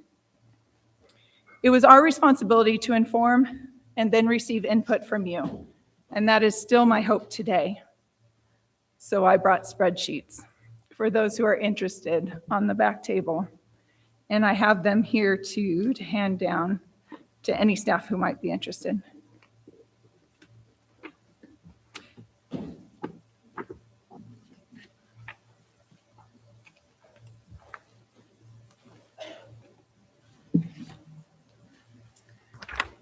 Since 2018 and 19, AVUSD increased revenue 57% and increased spending 63%. Any category that increased more than 57% has contributed to our deficit spending. Spending for supervisors and administrators, both positions and salary, increased 91% on average. Services and other operating expenditures, 5,100 and 5,800, which are services and consulting, rose 139%. And capital outlay, 305%. We even have a special reserve fund for capital outlay projects that increased 123%. The 90% increase for cost for administration and management is staggering, with a big chunk coming from restricted funds. And the largest individual salary increase, a salary increase of $52,000 in just 2 years was given to a director. That's a raise of $26,000 a year. Compare that to our certificated staff. 102% cost increase for administration and 39% for teachers and counselors. Only 39% for teachers. Remember the 57% increase in revenue over the last 6 years? I offer you this information ahead of a board meeting scheduled for this upcoming Monday, the only day that was offered at 9 a.m., even when Trustee Tucker and I said we couldn't make it. Before we sit down for this very important conversation, before our district enters fact-finding, you must be informed. This past year, I've spent dissecting AVUSD finances and have become well-versed. You may have seen me asking questions and discussing numbers. As a result, 24-25 was the first year in a long time that the numbers added up. No money disappeared. It is our responsibility to set direction, provide fiscal oversight, create policies, hire and evaluate the superintendent, and ensure accountability. It is our job to lead. AVUSD is at high risk due to deficit spending, unstable due to significant loss of staff, and academically struggling. I have spent many days this past year locked in my study, researching. I do this work because our kids deserve the best. To my fellow trustees, last January I told you we had money. I showed you where the money was. I even told you we would have to cut staff. There was no way around it. Now, a year later, all of this has only been confirmed. In Fund 1 reserves, confirmed, $31 million. In our salary and insurance offer to classified and management, confirmed. In our most recent budget financial report, confirmed by Mr. Schulenberg, another $17 million. In fact, in the budget financial report recently passed, I see a projected surplus of $24 million, as long as the stated numbers are accurate. And more in special reserve funds, too. It is unfortunate we are not being given the total until mid-March. But I estimate a solid $16.4 million, not touching $59 million across all reserves, give or take a few. Are you okay with this? Lack of information has caused the board to make decisions in the dark, and over the years has led AVUSD careening towards fiscal insolvency. It has systematically drained our classrooms of experienced educators, led to salary imbalance, and now impasse in fact-finding. It is time to stand united so we can give clear direction. This past year has not been easy, but as long as the people ask, I will stand and advocate on their behalf, because in the end, they elect us, and they decide who leads. Thank you.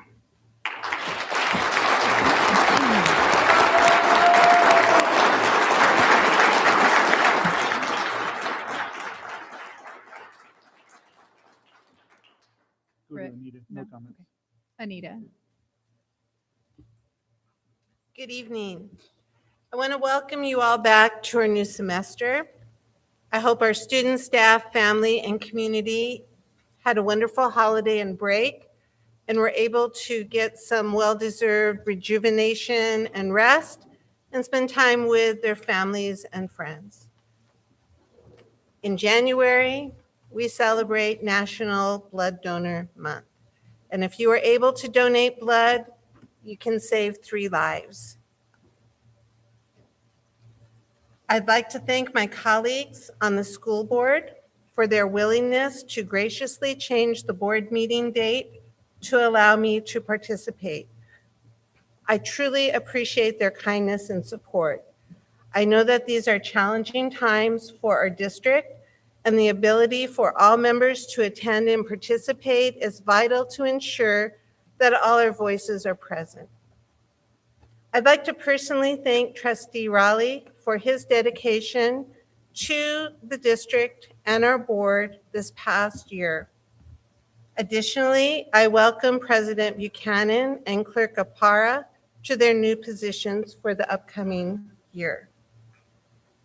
This past month, I was privileged to attend the Spark of Love event in December with other board members and staff to support our students and families. I was also very honored to attend the CSEA Christmas party and celebrate with our amazing classified staff. I was also extremely excited to participate in our Classified Staff of the Year reception, where we were able to see so many of our brilliant classified staff receive recognition and honor for the outstanding work they do each and every day. I was also honored to attend the CTA board members reception and speak with many of the members who work so hard to support our incredible certificated staff. I was really excited to attend some basketball games, Granite Hills and Apple Valley, and see some of our exceptional athletes perform. And I look forward to being able to attend many more competitions for all of our schools. I was also able to attend the CSBA budget workshop webinar, and yesterday attended the Capital Advisors January budget workshop in Downey to gain information and insight on the upcoming budget. Lastly, it was great to attend the State of the District on January 13th and see the great work that our students did and hear the band and choir and speak with some of the students who shared their CTA work. Very impressive. Thank you.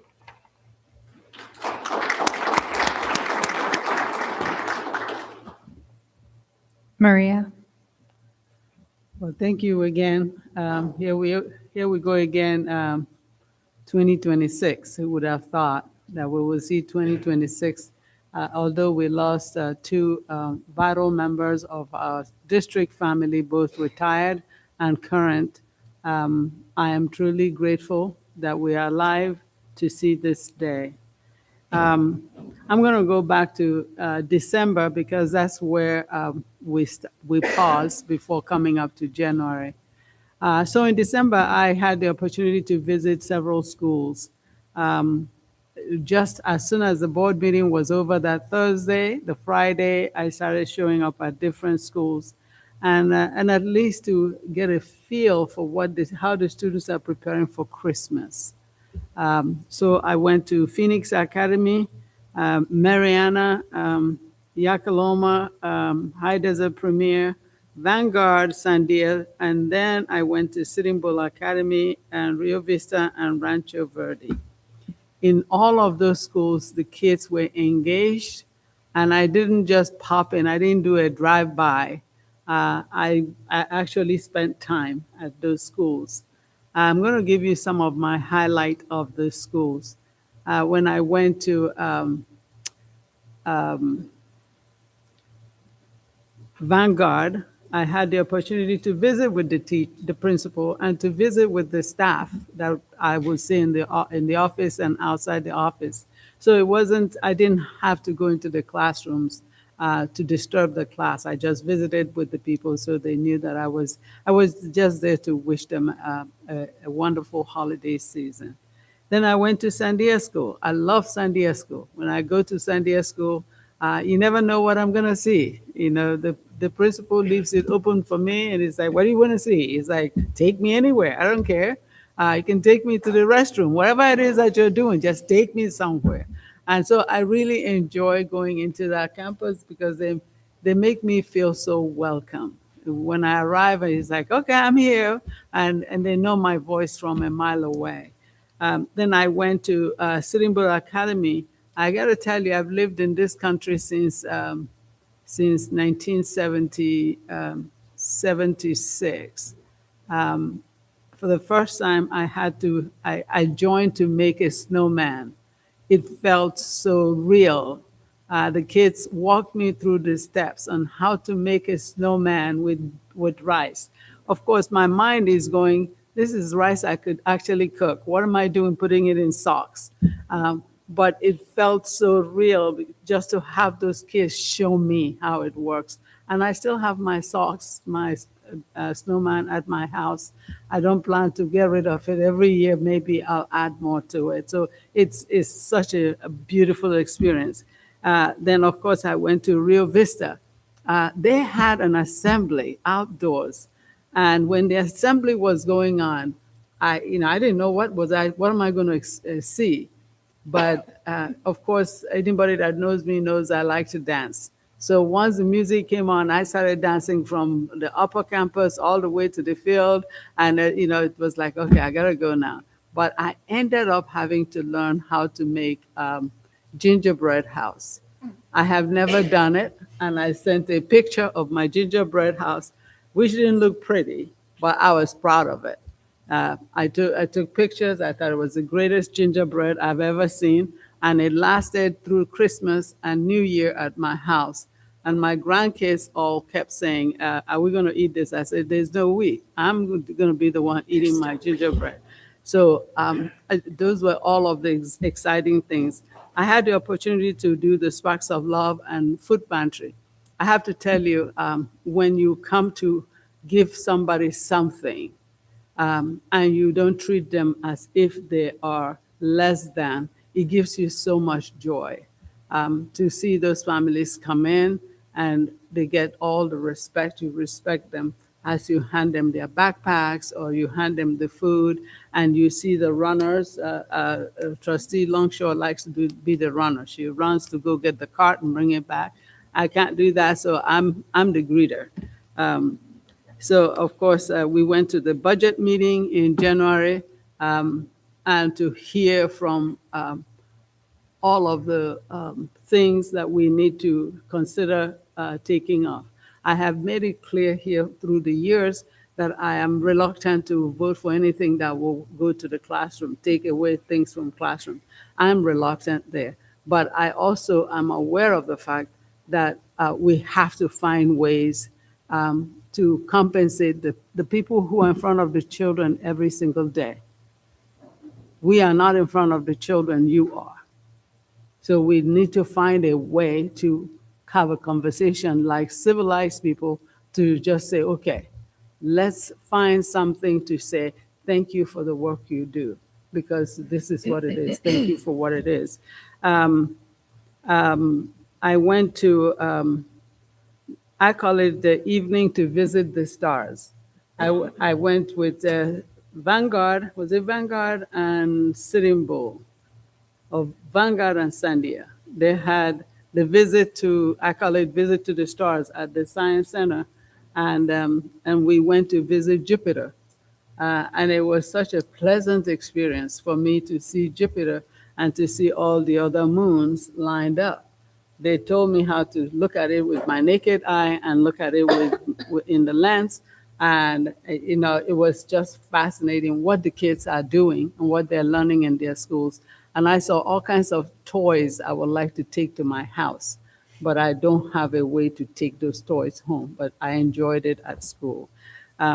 So I continue to thank the school bus drivers, because when I'm on the street and I see them driving, I am so filled with joy because they're taking our kids to school and they are bringing them back.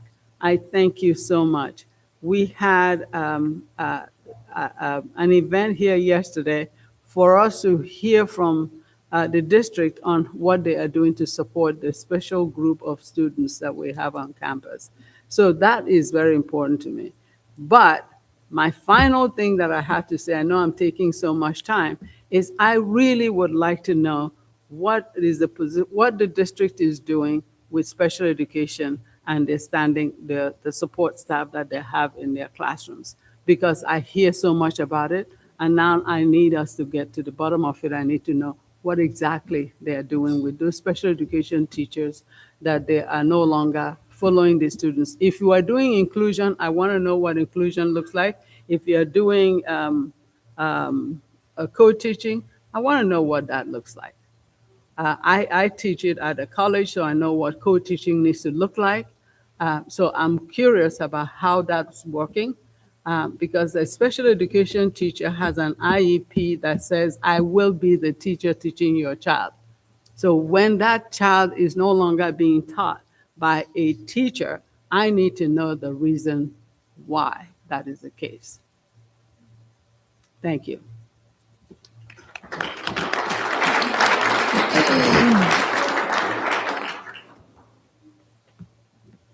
All right, thank you. So over the past few weeks, I've had the opportunity to attend several events across our district, many of which have been mentioned. And I do continue to be impressed by the talent, the dedication, and the heart of our students and staff. I'd like to begin by sharing, I'm going to go back and kind of start in December, try and do it chronologically here. So I'd like to begin by sharing how much I enjoyed the holiday choral concert at Rancho Verde. The student performances were fantastic, like both musically, but also the confidence. When they announced them on stage, they said, give them a boost, clap for them because they're really nervous. You could not tell. They looked like they belonged on stage. It was fantastic. But it was also a reminder of how powerful the arts are in building community, creativity, discipline, and joy in our schools. So thank you to all of the teachers and staff and families who worked so hard to prepare the students for such a beautiful evening. Thank you as well to Yakaloma Elementary for welcoming me to their budget committee meeting. I did truly appreciate the time and thought that went into the meeting. The decor in that meeting, I'm sure the others were great, but the decor in there, like the woman that was responsible for that, it was phenomenal. I took a bunch of pictures. It was very well led. And meaningful engagement like this is essential as we are working together to make informed decisions that best support our students and our school sites. I also, and I mentioned this a little earlier, but I also had the pleasure of attending the Phoenix Academy Spelling Bee. And I know I congratulated Genesis and Ethan. And so then I also came to then the district spelling bee, and I was sad to hear Ethan was sick. I know it's going around. We've heard that a few times tonight. But it was wonderful to see the students challenging themselves. And some of the words, I swear I say this every year, some of the words I'm like, I don't know that I could spell that one. And I was an English teacher, or am an English teacher. But they also just support one another throughout the competition. Like if somebody maybe got the bell on them because they didn't get the word correct, they'd come back to the seat and the person next to them would be like, it's okay, good job. Yeah, it was great. So I then attended the district spelling bee with Maria, where the school champions from across the district competed for the opportunity to advance to the county level. Congratulations to Clarissa for earning first place and Avery for coming in second. Avery was adorable. I don't know if anybody in here was there, but it was so cute. They'd call him up and every time he'd come to the mic, he'd be like, hi. It was so cute. I was like, and he was in fourth grade and he got second place. It's fantastic.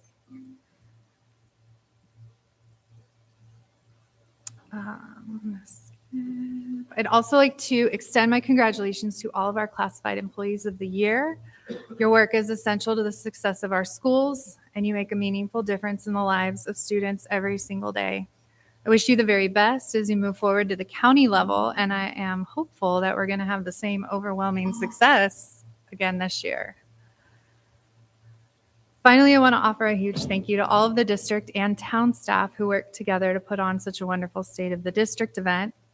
It was well organized, engaging, and truly reflective of the great work that's happening throughout our schools.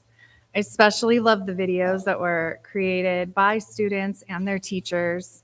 The CTE ones were just, they blew me away. They looked like it would be professional on the news or something. It was great. Sorry, it is like keeps jumping around on me. So again, thank you to everyone who continues to show up every day in service of our students and community. It is an honor to witness and support the incredible work happening across our district. Thank you.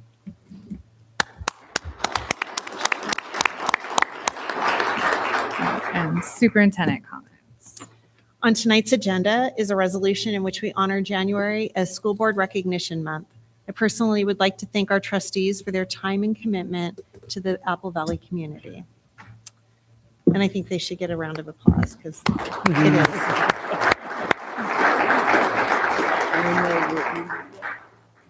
Since the week we returned from winter break, we've had an abundance of events. I concur with everything everybody has said. The elementary superintendent advisory met for the second time this year, and the students were able to review the school site and district youth truth data. While that may not sound fascinating to you, our principals attended a portion of the meeting and can attest to the student engagement in data review.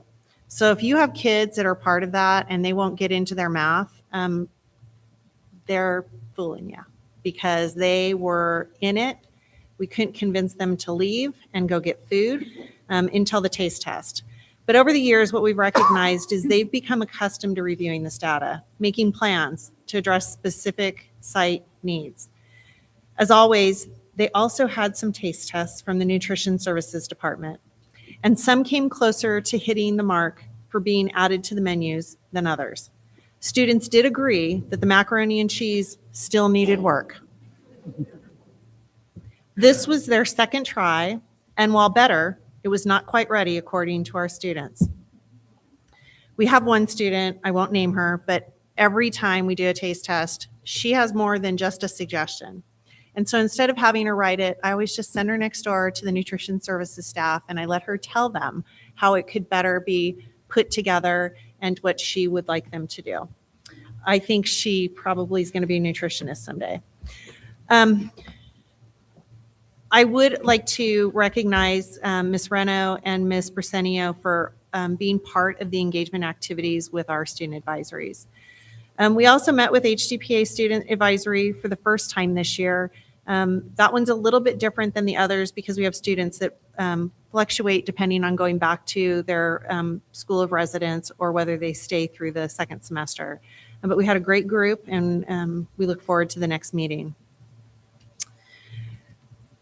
I would like to recognize those that were here as Classified Employee of the Year. While each school site nominates and we had a recognition here at the district, congratulations to everyone who received their site nominations and recognition. As a district, we will be sending forward 8 to the county process. Summer Carrasco from Sitting Bull Academy, who's yeah, you can clap.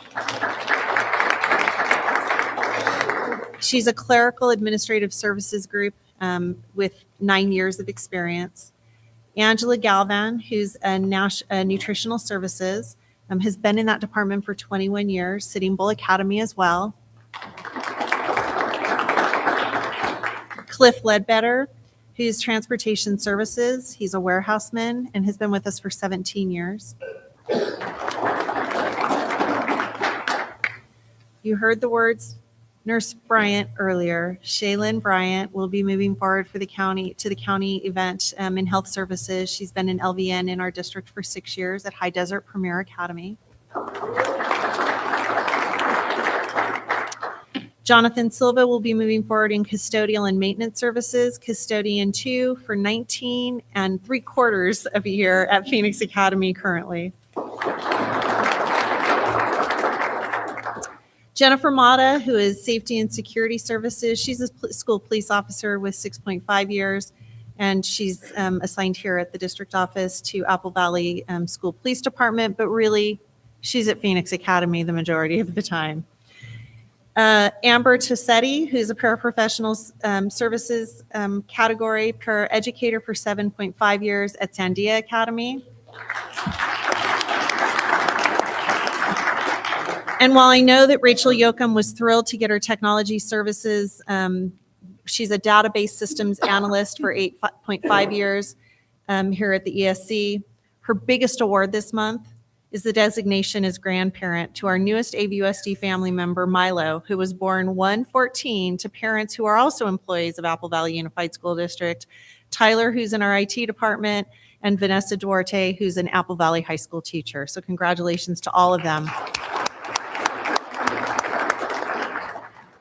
Likewise, to celebrate a few teachers in the district, yesterday we received notification that teachers Holly Purser at Apple Valley High School and LaRon Whitfield at Yuckaloma received the 2025 Education Foundation for California Schools grant. Senora Purser has received the grant to work with her students to translate Ren, the revival sequel to Ren, called The Arrival. They did it last year. It was amazing. And now they're doing, was it last year or 2 years ago? 2 years ago. But now they're doing the author had come out and they're doing the sequel. And then Miss Whitfield at Yuckaloma is being rewarded the grant for Shine and Grow, Empowering Entrepreneurship Through Science Literacy and Self-Expression. I too attended the spelling bee. There was a second grader on the stage with 8th graders. That's right, Sycamore Rocks. He was amazing. His dad said he'll be back. He's got some practice. They know what to do now. I think people should watch out. But I will tell you that my favorite was a student that stood up on the stage, and those of you that are elementary teachers will know this. At one point, she got stuck. She took her arm, and she went down and segmented, and then said the word, and I saw the skill. I turned to Mr. Schlosser because we don't get to see that very often, but it was a joy to know that that is something that she utilized to participate. Yeah, all of you know. But congratulations to Clarissa and Avery. It was a wonderful event. Thank you so much.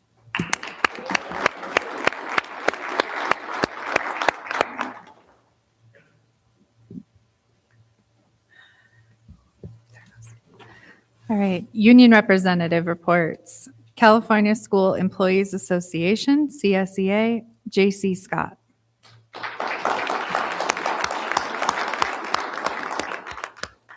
I had a public comment card earlier. I'm not sure what happened to it, but it could be disregarded if you still have it. But good evening, Superintendent Nielsen, members of the board and cabinet, President Sabers and Vuda, members of our community, and my brothers and sisters of the California School Employees Association, Chapter 828. My name is J.C. Scott, and I proudly serve as chapter president for this district and as the newly appointed regional representative for this area.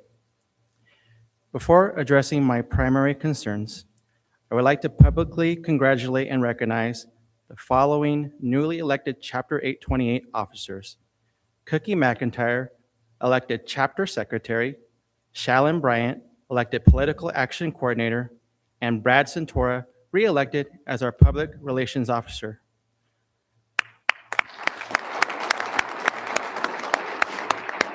I'd also like to recognize all the classified employees of the year that were nominated and sent on to the county level, 2 of which are also chapter officers of mine. So thank you so much. I'd also like to thank the cabinet and the board members, Avuda, and my fellow members who reached out to me a few weeks ago when I was admitted to the hospital. The outpouring of love and support was very overwhelming, and it was definitely felt. So thank you very much for that as well.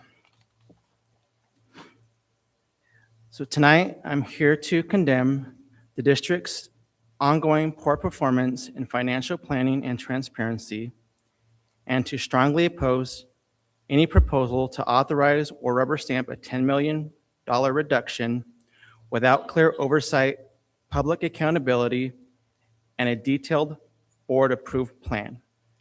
The San Bernardino County Superintendent of Schools has formally reviewed this district's first interim financial report and issued a qualified certification, meaning the district may not be able to meet its financial obligation in the current and subsequent 2 fiscal years.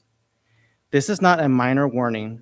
This is a red flag that demands precision, transparency, and shared responsibility.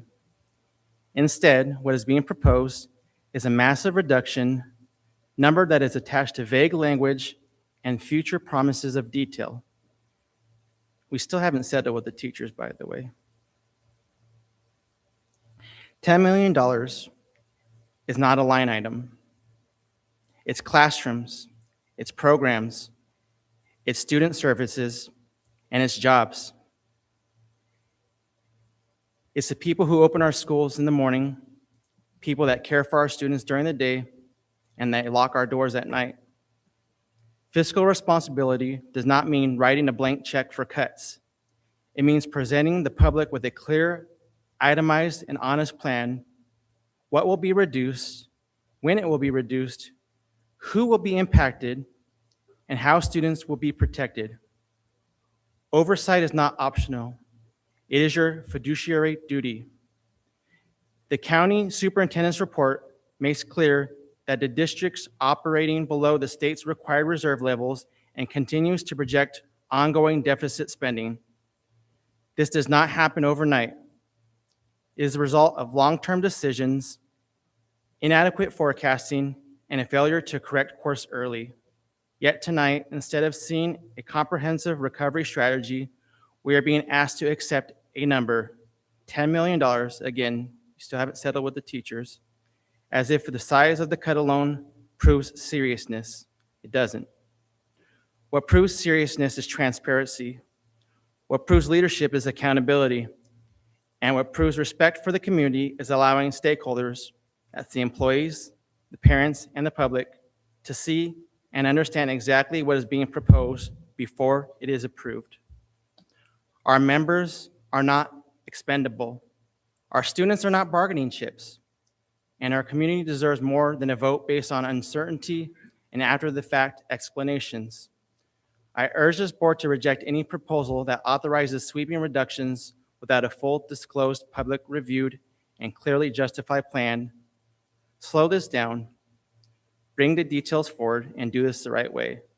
Because responsible governance is not about how fast you can pass a motion. It's about how well you can protect the future of this district. Now, I'd like to start with another disclaimer. Unless otherwise stated, none of my comments at this podium is intended to be a personal attack. My remarks are made strictly in my professional capacity, in service of the members I represent, and are grounded in verifiable facts and at the current state of the district.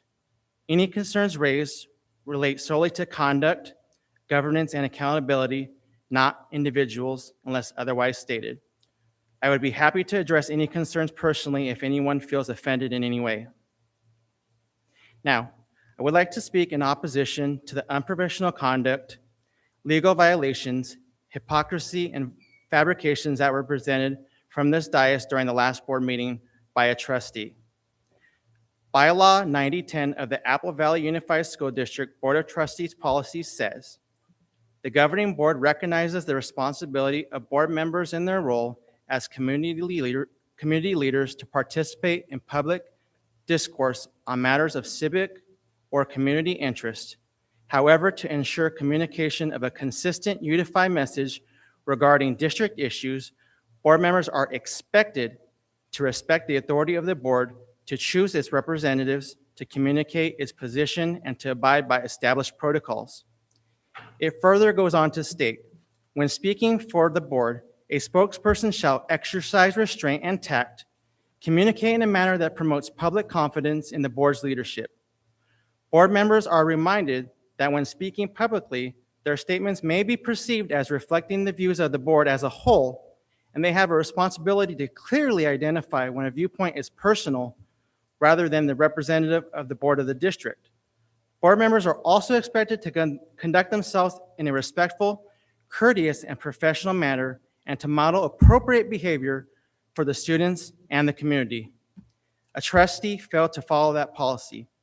That is hypocrisy. Early in the meeting, 2 members of the public were denied the opportunity to complete their comments because it exceeded the allotted time by a minimal amount. It was stated, we have rules and we're going to follow these rules. Yet moments later, when another board member raised a point of order regarding a violation of the same rules, the response was, I'm going to anyway. That again is hypocrisy. It was also claimed that both bargaining unit presidents routinely call this trustee to negotiate. That statement is a fabrication. Bargaining unit members negotiate with the district, not individual board members. Any negotiations of substantive discussions conducted by an individual board member outside a properly noticed public meeting would constitute a violation of the Brown Act. Furthermore, we can substantiate with phone records demonstrating that neither bargaining unit president has ever called them for negotiations. These actions undermine public trust, violate board policy, and erode confidence in the leadership of the district. Accountability must apply to everyone, especially those entrusted with government authority. Earlier in the evening, a member of the crowd, clearly emotional given the current state of the district, momentarily stepped out of line. They shouted "coward," to which the response was, "Oh, I'm a coward. I'll remember that during negotiations." Later, however, it was stated, "Some of you like to throw insults at us. That's fine. You know we can take it." Yet moments later, after making that claim, they became clearly visible, offended when I merely recited applicable law regarding bad faith conduct. That contradiction speaks for itself. Additionally, this trustee publicly singled out me and my bargaining unit for statements made by someone else, an individual they could not clearly articulate or identify as a teacher, an employee, or even a community supporter. Despite that lack of verification, they proceeded to make untrue statements about both me and my bargaining unit. That conduct is not only inappropriate, it is reasonably viewed as bad faith conduct and intimidation.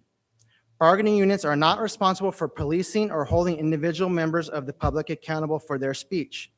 That responsibility rests with you, the elected officials, who are bound by your oath of office to act fairly, lawfully, and without retaliation. Based on all the facts stated above, the governing board of the California School Employees Association, Chapter 828, including all voting members present on January 21st, 2026, unanimously admonishes this trustee and formally calls for their resignation.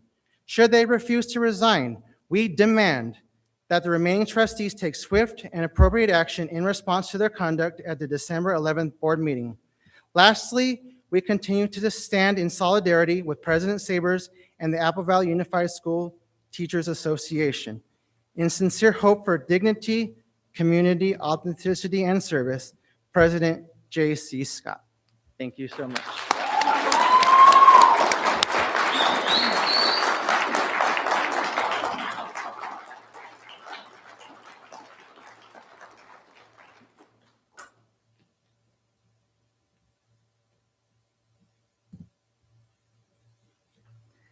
Apple Valley Unified Teachers Association, Avuda, Karen Sabers.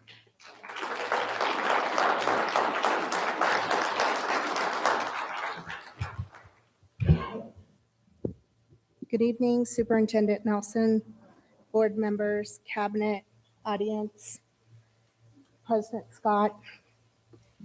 Tonight's going to be a little different. Normally I write a speech. I did not. What I want to address tonight is the 16-page paper that was sent out to all staff, basically saying that we were not telling the truth when we stood up at this podium and spoke. So I'm going to go through each one, and I don't have a script. I'm just going to talk. First, we made a claim. When trying to negotiate counseling caseloads or compensation, the district offers ultimatums, not negotiations. There has been no positive leadership, no negotiation, and no good faith effort to even have a conversation. Second claim that we made. I think we have a couple of different ideas of what negotiation looks like. And so coming into a room that says first, last, final, only offer isn't really negotiations. Factual response from the district. They talked about on September 12th, we came into negotiations and we worked on Article 11, Article 17, Article 19. And that we worked on also, we newly introduced a concept of a cap to the counselor caseloads. That is in fact false. I'm going to go through. I pulled minutes out of our negotiations. They are shared minutes, and so they are factual. It is what is said in negotiations. First of all, I'm going to go back to the two claims and tell you why they are indeed factual. On 4/4/25, We were told we have no direction from the board. End of story. No negotiations. So we gave options because, of course, then we were doing IBB. We, in fact, gave 21 options, some of which were options like 8% for 25-26, offer $10,000 stipend to teachers who sign on and stay for 5 years, improve longevity at steps 26 to 30, COLA plus 1% until we get up there. We gave many options. They gave 5 options. Attendance incentive for staff members, not salary. Is the idea to get us to be number 4 in the region? Yeah, we'd like to be up there. Supplemental salary schedule comparison, look at CTE for teachers. Keep up with COLA, preserve programs we built, and add into the system. No salary negotiations because we were told the board did not give direction. We come in again on 5/23/25. We were told, there is no easy way to say this. I have no money to offer towards salary, and that was for a 3-year budget.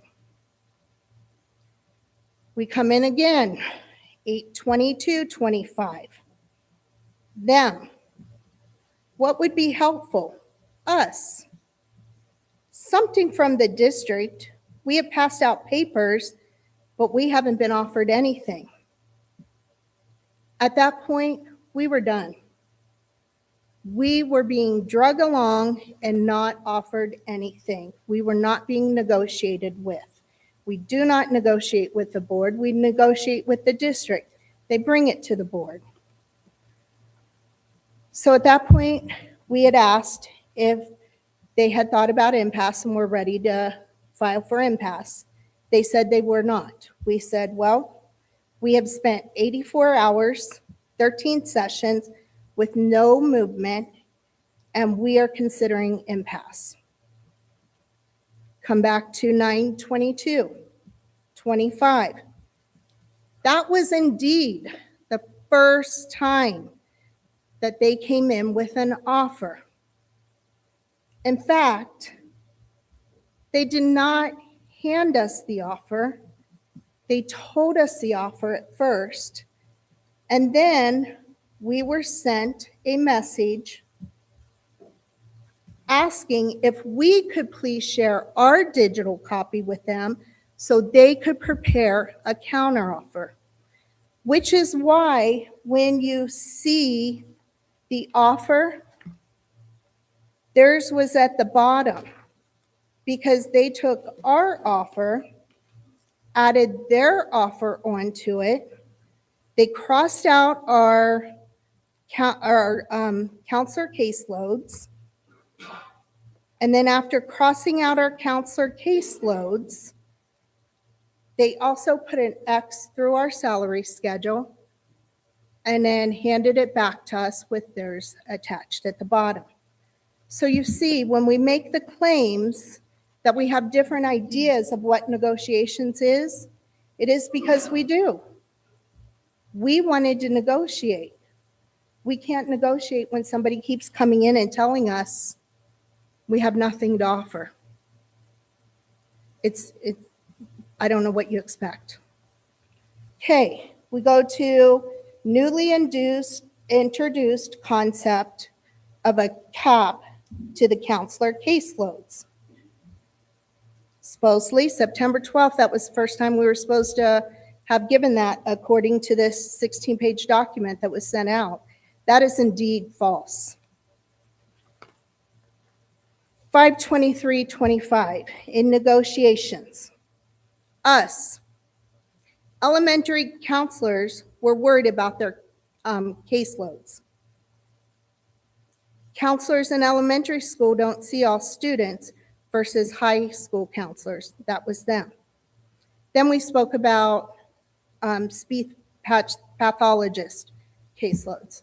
So we did start the conversation back in May. Fast forward to August 22 when we went in. Counselor caseloads again. We then proposed caps of 350 cap per counselor at the high school level, 500 at the TK8 level, and 650 at the TK6 level. They asked if the goal was to settle 17, and we said the goal is to include counselors in that article. So then we discussed the idea and we set up a committee that would research counselor caseloads. And there were 4 people assigned to that committee. So you can see 9/12 was not the first time we had ever, it was not newly introduced. We had been speaking about counselor caseloads. So that is a false statement there. Now we move to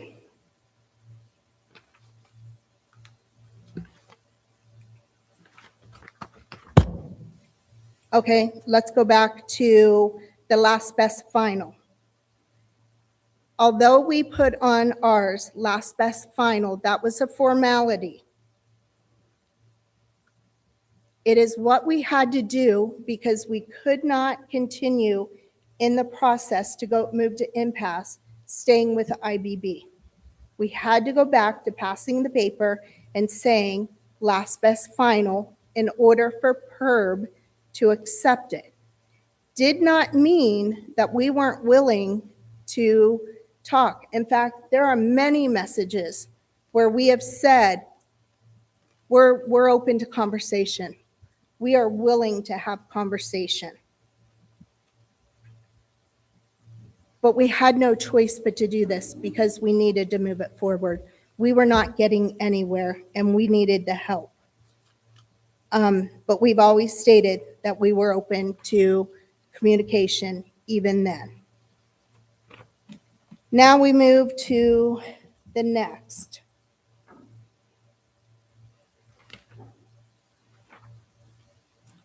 Okay.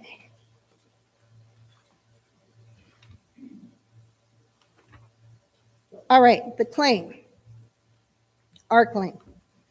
Since the 2021 school year through the projected 2025 budget, total district revenues have increased by 58%. Total expenditures have gone down by 54%.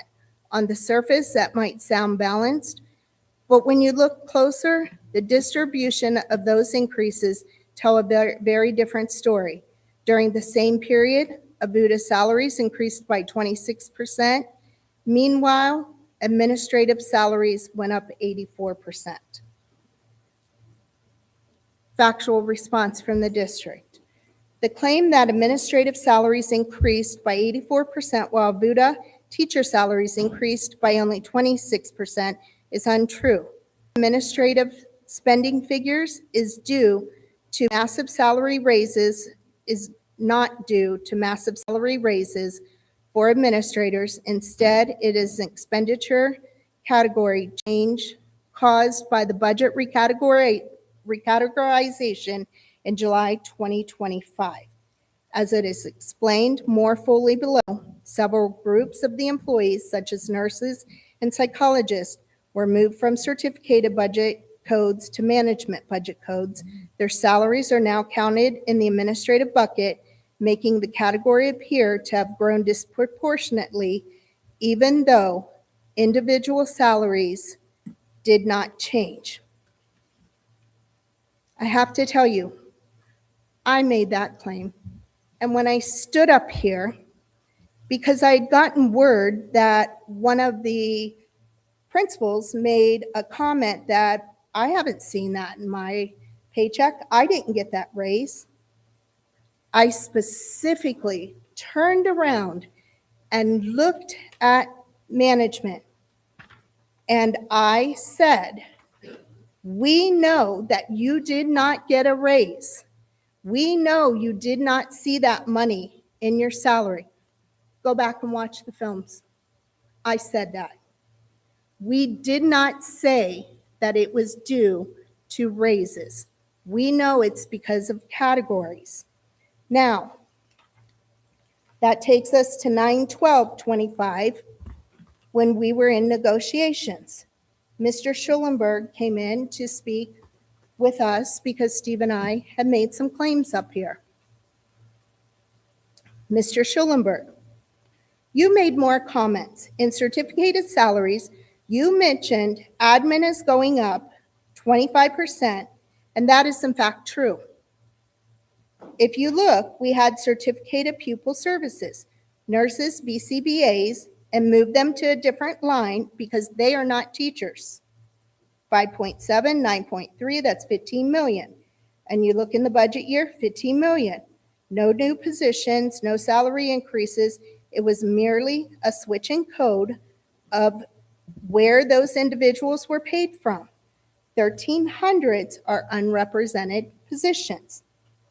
Me? What was the reason? For additional transparency and ease of reporting. The 84% is, in fact, factual.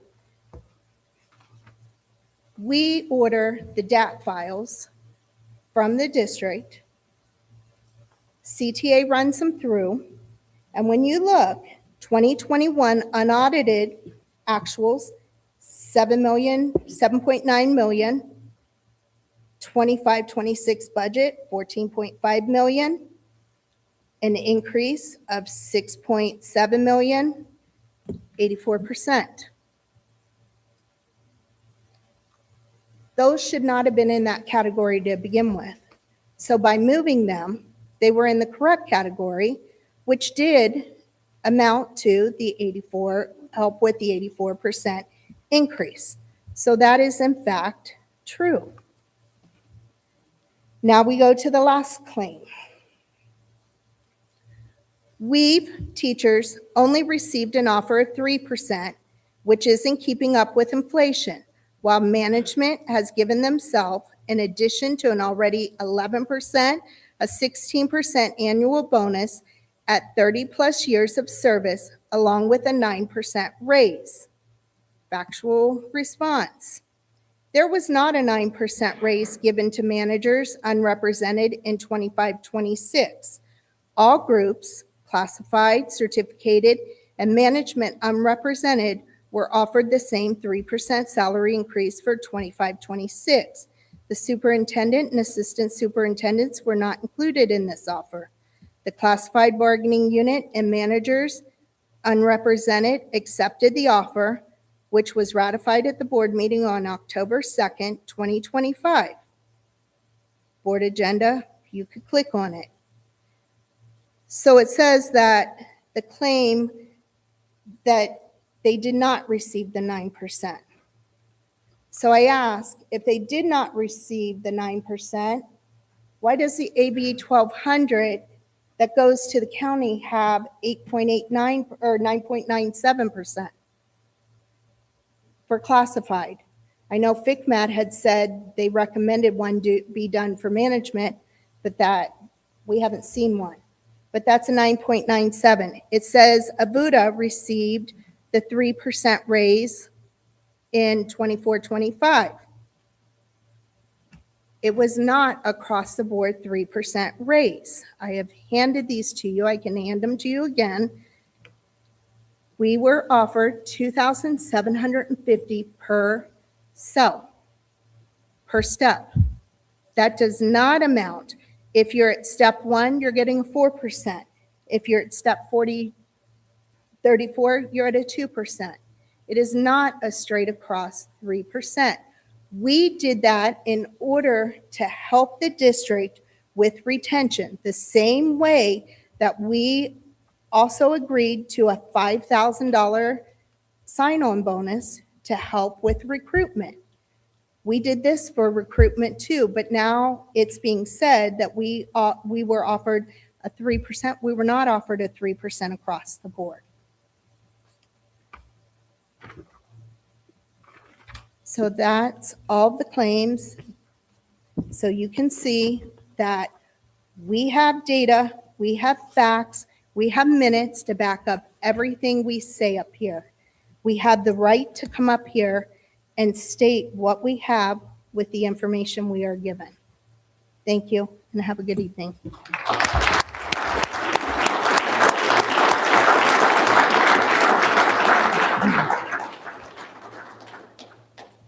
Thank you. The clerk will read out any action taken in closed session. In closed session, the Board of Trustees took action in support of the following recommendation from the superintendent. B1, Conference on Litigation, Government Code Section 54954.6, subsection D, and 54956.95, S Waters versus AVUSD. On a motion by Mrs. Tucker, seconded by Mr. Raleigh, the board voted unanimously to deny the claim dated December 30th, 2025 of Sharon Waters. It's a vote of 5-0. In closed session, the Board of Trustees took action in support of the following recommendation from the superintendent. Public employee discipline, dismissal, release, reassignment, transfer, leave. Approve the separation agreement between the Apple Valley Unified School District and employee number 3160, voted by Mr. Raleigh and seconded by Mrs. Buchanan, and a motion of 5-0. Yes. Item 9, adoption of the agenda. The board may approve the agenda as is or add and/or pull items from the consent agenda for discussion and/or action. Can I get a motion to approve the agenda? I move to approve the agenda. I'll second. We will be taking a vote via roll call. Mrs. Longshore? Aye. Mr. Raleigh? Aye. Mrs. Tucker? Aye. Ms. Akpara? Aye. And myself, aye. All right, item E, we have a discussion information item, information on SB 328 and AVUSD rural status for purposes of exemption from Education Code Section 46148. Madam This is- President, if I may ask, if maybe we could table this. I don't see the young man here. Oh, is he here? Yep. There he is. Oh, okay. Answer. I've been looking all, usually you're over there. He's so- over there. okay. I'm looking. He's here. Okay. We Go- got Kian. Okay. Go ahead. I'm sorry. I wanted to make sure he was going to be here, so I was going to call him next month. He'll be here. Yeah, just for some history, when the Assembly bill or the Senate bill was passed, there was a designation in areas that were rural that would impact that you could. There was no requirement to do a resolution as a board. It was just a recommendation to do a resolution so that we had a history of why we chose not to move to the later start time. And at the time, on May 19th, 2022, the board did take action to support a resolution to remain with the same start time at our high schools. Part of that had to do with the impact to transportation. Our district runs 3 flights of transportation. The first flight is for high school. The second flight is for our TK through 8th grade campuses. And the third flight is for TK through 6th grade campuses. And in order to maintain that transportation segment by segment route, it was determined that changing the start times for the secondary schools, the high schools, would impact bringing our youngest students to campuses. And we would have to flip-flop the two in order to make that happen. Or invest more in buses and bus drivers. At the time when we did the estimation, it was going to cost about $2 million in just supporting changing the start time. There are a couple things that we can do moving forward. While I don't believe we can change the start time at this point for next year, we certainly can come to the board with a recommendation very early in the school year with some ideas of what we can do. So I checked with other school districts. Currently, Mountain Desert, so that's the group that I would reach out to because they're closest to us, and asked what their start times are. The only district that is utilizing the SB 328 is the Victor Union High School District. They don't have littles to transport. They're just dealing with high school students and 7th and 8th graders. So they are at an 8:30 start time, as is AAE as a charter. They have no transportation. It's parent transport. So for us, we would have to do an analysis of what we could provide so that we could continue either not offer transportation to the high school, which could be an option because there's no requirement to do that. And I think that would harm our students' ability to get to school. But we also recognize that there are some schools in the Victor Union High School District, they run a 0 period. So they do have some students that start early in order to finish the day, similar to what Apple Valley is doing. So we can certainly look into some of the options, bring back a proposal for the board to look at, and that way schools can plan, negotiations can take place, because any of this would have negotiated effects to it as well. So, questions? I don't have a question, I have a comment though, but since I brought this forward, I think it's great that we discuss it and can revisit it again. I mean, there's very, good reasons why this original bill was passed or was passed to do this. So I'm all for revisiting it at a later time and getting a further options. I would recommend if we're going to do this, we have to have some decisions by early fall next year, just so that the planning, the negotiations, all of the things that would take place, as well as master schedule, all of it, transportation times, nutrition services, all the different things that would impact. Okay? Great. And families, obviously.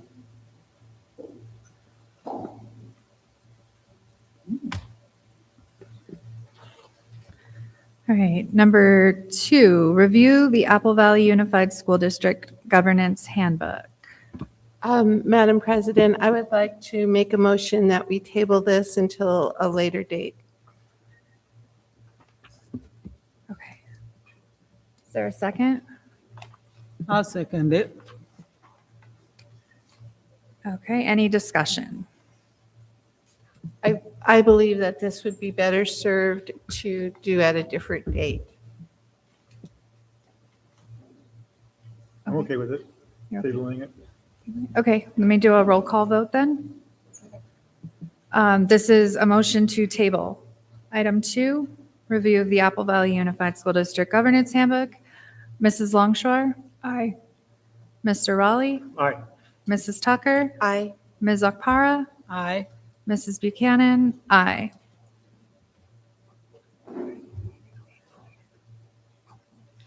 Number 3, review of interdistrict and intra-district transfers. Mr. Patrick Saucer, Assistant Superintendent, Educational Services. Thank you. I'll start by hoping that I hit the mark with this requested item. It is a focus still on high school transfers, so I did not include in this analysis any transfer, whether it be inter-district from those outside or intra-district from those within for our TK6 or TK8 sites. So we'll talk high schools, and if there's further information required for another segment, we'll do that. So just to review, you have in the program a quick review of the administrative regulation 5117 that governs inter-district transfers, those coming from outside the district.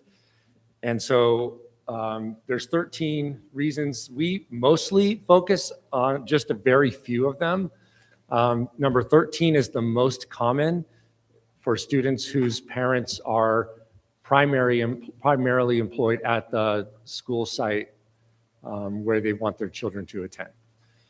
The great majority of the students at really every segment who are in an inter from outside the district come to us because their parent works at a school site. At the high school level, We have students who do move at the very end of their high school experience, and this ed code very humanely allows them to stay and finish their high school experience at their school. Some students are in that particular boat. And so these are the numbers as of right now at Apple Valley High School and Granite Hills High School. 8 and 8, 5 of which at Granite were granted this year, 4 at Apple. But the current numbers, no change from the last, although I couldn't tell. It looked like maybe one student had graduated early. So that was the numbers for transfers in. And like I mentioned before, transfers out mirror that, and they mirror for the same reason. People who live in maybe Apple Valley and whose children are designated to go Apple Valley schools, but they work in neighboring districts, they want their children on the same calendar and to be at their school site. And so that's area districts do these kinds of transfers. Now to intra-district transfers. Right now the window's open for intras. And so we receive them in January. We take a look at space available and we respond to those requests. Here are the 5 criteria we use for intras. They're in board policy and administrative regulation. And so in February, once the window closes, we look at those 5 categories. For this year, we had 11 who came to Apple Valley High School and 3 who moved to Granite Hills High School. And those were mostly, again, for item 5 or item 4. That's just the most common. 4 and 5 are the lion's share of students who transfer for those first 5 reasons.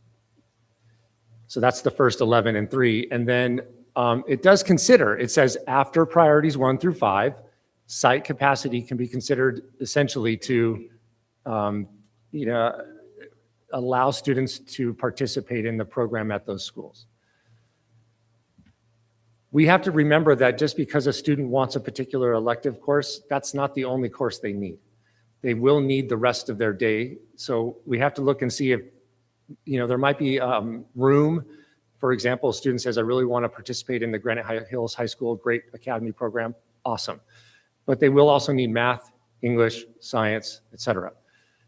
And so, especially now with carefully negotiated class size ratios, we look at the rest of that student's schedule to see if we can make it fit for them. So here's an example I gave you last time for someone trying to go to Apple Valley High School to their ag engineering program. And if there's space in every class, the transfer is granted. We actually sit and do this with the high school principals because they can look at their schedule right then and there and figure out, we can fit them. And so they really we try to grant every transfer. We want people to attend where they want to be. It goes back and forth. This year, we were able to grant 10 more to Apple, 9 more to Granite. Those numbers almost always are pretty even because as one leaves, we try to look for another one to match. We lost a freshman at Apple. Let's find a freshman who wants to go to Granite and keep those spaces filled at that time. So here's the numbers, the requests, the ones that were denied, and then the granted. So that Apple High, that initial number, those 2 numbers that were granted in numbers 1 through 5, and then those later for program, those equal 21. At Granite Hills, the 3 and the 9 equal 12. And there are denials. And I'll tell you, the denials in some cases are like students will write, or parents will write, medical program. Well, we have that at both high schools. That's an inappropriate reason to change high schools given our current policy. If that policy is to change, we could simply accept back and forth. But at the moment, or things like football, one word. Well, both schools have a football program. In fact, granting for that reason throws an automatic CIF issue into play. So I just wanted, just a little bit of information. We all had a chance to attend CSBA, and some of the board members were in a session with me on transfers. Districts do these for all kinds of different reasons. And I was interested in this slide that had to do with intras. And at the 3rd bullet there, talking about, we have to employ equitable and non-discriminatory reasons such as capacity, including classroom space, staffing, and student-to-teacher ratios. We do take the student names off these when we do them, just in case there's some concern that, that's an issue. Somebody has to look up and see what schedule they're looking for though. So we try to re-identify them with letters. Then the question becomes, well, why are you letting those kids in from the outside? Like, why those inters? Those could be spaces we're using for more intras. And the answer really is, this is a benefit to staff. Staff really like having their kids at school with them. And so that's the reason we operate in this manner. But this policy can be changed and we can remove this benefit from staff.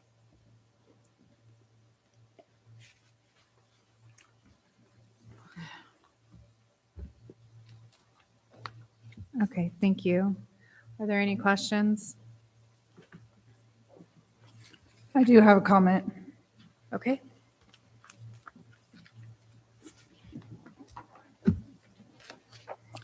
I know I've already presented some data to you on this topic of equity across our campuses, our high school, two in particular, Apple Valley High School and Granite Hills High School. I'm just going to add to the information I've already presented.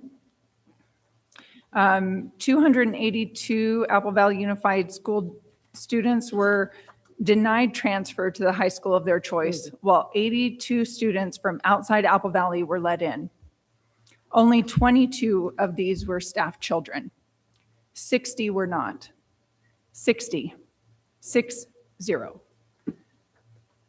Somehow we managed to find space for kids outside our district to come in while denying our own.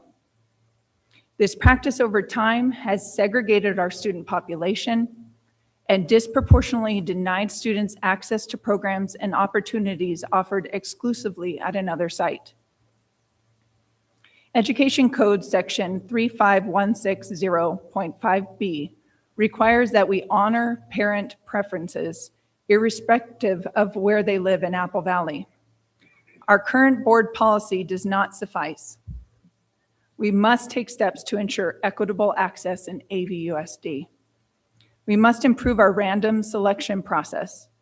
Covering names just doesn't cut it. We need a public and random selection process. We need to prioritize all students in Apple Valley. To begin, I move that we make Board Policy 5116.1 an action item in order to consider amending it to include enrollment priorities, quote, every student currently residing in the district's attendance area shall be given priority over all non-staff inter-district transfer requests. I move that we make this an action item.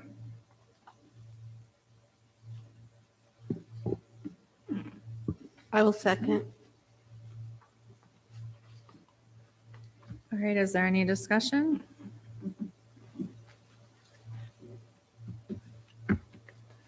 Can I ask for some clarity so I don't bring in an item that's unacceptable? Will we be maintaining the ability for students who are seniors?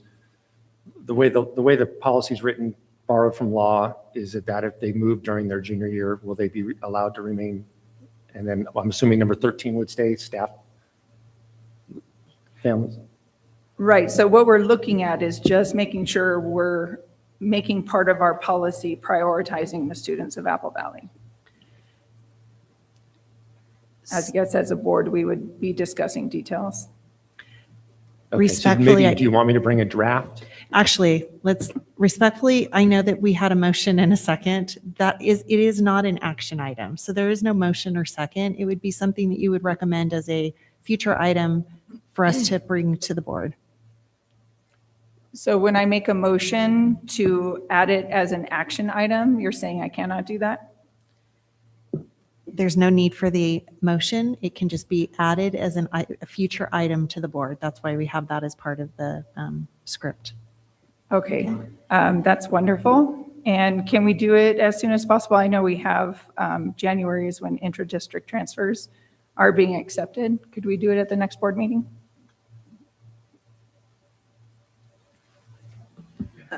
I just have a Board comment. I have a comment on this. Regardless of what we do, we need to know exactly if we have the staffing, if we're willing to move staff to follow the students the way the numbers are. So if we're going to have a growth that is going to move students from, say, Granite Hills to Apple Valley High School, and we don't have a room or classroom set up to be able to accept that growth in numbers, and we don't have the teachers, then these are all things that has to be negotiated even with the bargaining unit, because you cannot forcibly move a teacher to another school site just because a parent wants their child to go across town. So there's a whole lot of things that needs to be considered before we even begin this conversation. The bargaining unit needs to be involved in this conversation. All of the people that have these dealings have to be in the discussion. We cannot make a board decision without considering the bargaining unit. That's where I stand. The board policy will take a 2 read, so even if it comes to the next board meeting, it would be March for adoption. But we certainly can add it as an agendized item. And I just That's want to the make desire. it clear, I'm not asking for staff to move sites. I'm not asking for any of that sort of thing as far as crowding is concerned. I'm just asking that we're prioritizing the students of Apple Valley Unified School District before we let inter-district transfers in. So I'm talking about already space that's existing with the teachers where they are at the sites, but that we're just prioritizing Apple Valley students for those positions. But what about the students that Mr. Slosser mentioned that say in the middle of their junior year, no cause of their own, but their parents have to relocate to a neighboring town, and the student would like to finish with their graduating class, are we then kicking them out? Because as a parent who recently purchased a Letterman jacket, that would be really awful. First of all, they're not going to graduate with their friends that they've been with for however long. And then I think at this point, all of these would be very speculative. The only thing I've asked is that we prioritize Apple Valley students. at the expense of who? And at the advantage of the students that we receive federal, state, and local dollars to educate. It's not going to Which is- cause a displacement. It's not going to cause staff children not to attend. It's just going to bring to light to the fact that we need to prioritize the students that we receive federal, state, and local dollars for. Well, we receive that for any student that attends in our district. But we're tasked with the responsibility of educating Apple Valley students. And we are, it just may not be their preferred school if there's not room there. I would like this brought to the board for a vote. That's why I requested it be an action item. Okay. What's the will of the board? Do you guys want to consider changing our board policy to? I thought we don't have to vote on this because I did We're make it not an voting, action. but we're deciding whether or not we would like to add it to the agenda as an action item. Okay, so that's exactly what I'm addressing, is I called for a vote to add it to the agenda because that has been done in the past. While it be not very equitable and perhaps discriminatory, I think just adding the agenda item as an action item, as suggested by Superintendent Trinae Nelson, might be a good move at this point. So I'm aware of your opinion. I'm just going to go down the line and make sure that's what everybody would like to do. Rick, would you like that added? So what you're asking Renee is to put this on a future agenda item for discussion and an action item at a later time, correct? I don't have Yes. a problem with it being added to a future agenda Okay. for further discussion. There's a lot of issues that were raised by Trustee Okpara, and but we can definitely discuss it in more detail. Okay. And Anita? Yes. Okay. Maria? I said we say yes. I say yes, but we need to get all the information that we need to be able to make that decision. We can't sit here and make that decision. We do not know the numbers. So we need this district to give us information. We need to have conversation with the bargaining units, because regardless of how we're looking at it, one child put into a different class could change the trajectory of a teacher. So I want to be sure that the bargaining unit is involved in this conversation. And so when it's brought up for us to have a conversation, that we have all that data going in. Half information will not cut it. I need all of the information for us to get forward. Okay. All right, so can we add that on as a action item for discussion? On February 5th. Thank you. All right, Kylie, do we have any public comments? We do. We have 4 comment cards. Okay. As provided on our public comment card, speakers are requested to limit comments to a maximum of 3 minutes. If more than one person wishes to speak on the same topic, subsequent speakers should limit their remarks to new information only. Public comments shall be limited to a maximum of 20 minutes per item. Kylie will provide a 30-second warning. Our first speaker will be Kian Peak, and Terry Peak, you'll be on deck.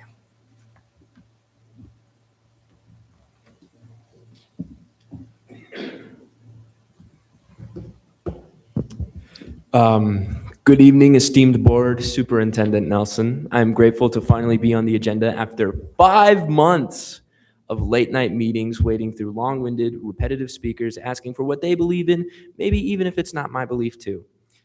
But I wish I was on the closed session agenda. After all, I am a student who has things to do, and waiting this long into the day doesn't necessarily help. For those of you who are still here, thanks for sticking around. My name is Kian Peak. I'm a lifelong student of Apple Valley Unified School District. I'm currently a junior at Granite. I have been advocating for following the law, more specifically SB 328. Thank you for your presentation, Superintendent Nelson. I'm grateful to finally hear an explanation. I'm also grateful that your answer was not just, oh, we're rule, because boy, did I have a response to that. So kind of got rid of a lot of my speech, but there's still some parts that I'd like to mention. Such as, this law is producing such positive data that even other states are beginning to follow in California's footsteps. This week, Clark County, Nevada school districts voted to adopt an 8:30 start time for high school students beginning the 26-27 school year. So if they can do it next year, I don't see a reason why we can't either. You're all educators. Wouldn't you want what's best for the students? AVUSD is being left in the dust of progressive, more successful schools and districts. Lately, all I see, hear, and read is negative commentary regarding this district and the board. Please be as proactive as you can to bring this to our district. I thank you for just mentioning it. I'm ad-libbing a lot here, but I got rid of a lot. I'm sorry. I don't know. I guess I'm not satisfied with the answer. I don't know if I'm allowed to say that. But I don't feel that spending should not be the deciding factor in whether you should follow a law or not. I'm a teenager. Registration and insurance for a car is expensive. So if my mom doesn't want to pay for that and I get pulled over, is the cop just supposed to, understand that, oh, I don't want to pay for that? No, there's consequences to not following the law. And don't think that just because you finally told me what I kind of already knew means I won't come anymore. On the contrary, this leaves me kind of dissatisfied, and I have the desire to be louder and more public than ever. With that, I have school in 9 hours, so that doesn't even include the 2 hours that I'll probably stay up doing homework and the 15 minutes that it'll take to get home, plus the hour that it's going to take to get ready in the morning. So that leaves me with about 5 hours and 45 minutes of sleep, if my math is correct. I don't know. And that's to go through my entire school day on top of a girls' water polo game that I will be stat boy for. So thank you and good night. Thank you.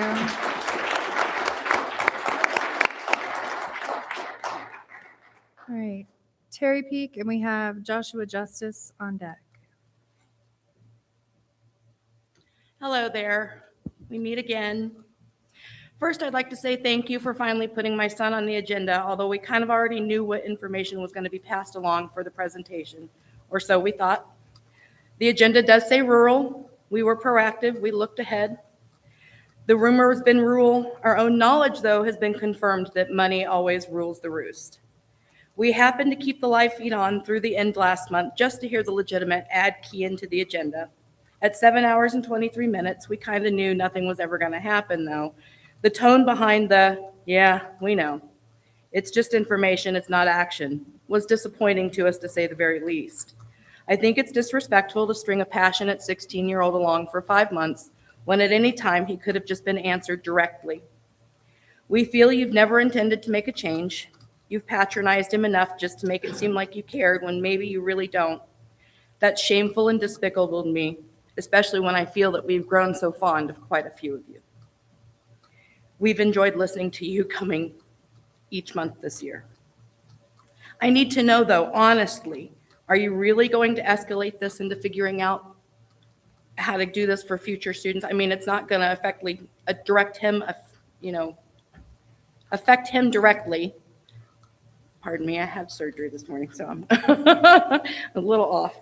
But I hope that it can affect other students for years to come.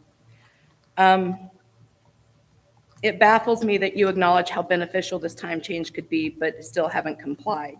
But I do want to thank you for giving him even more drive to force compliance to a law that benefits him and so many others. This may be a stall, but the fight will go on. Thank you.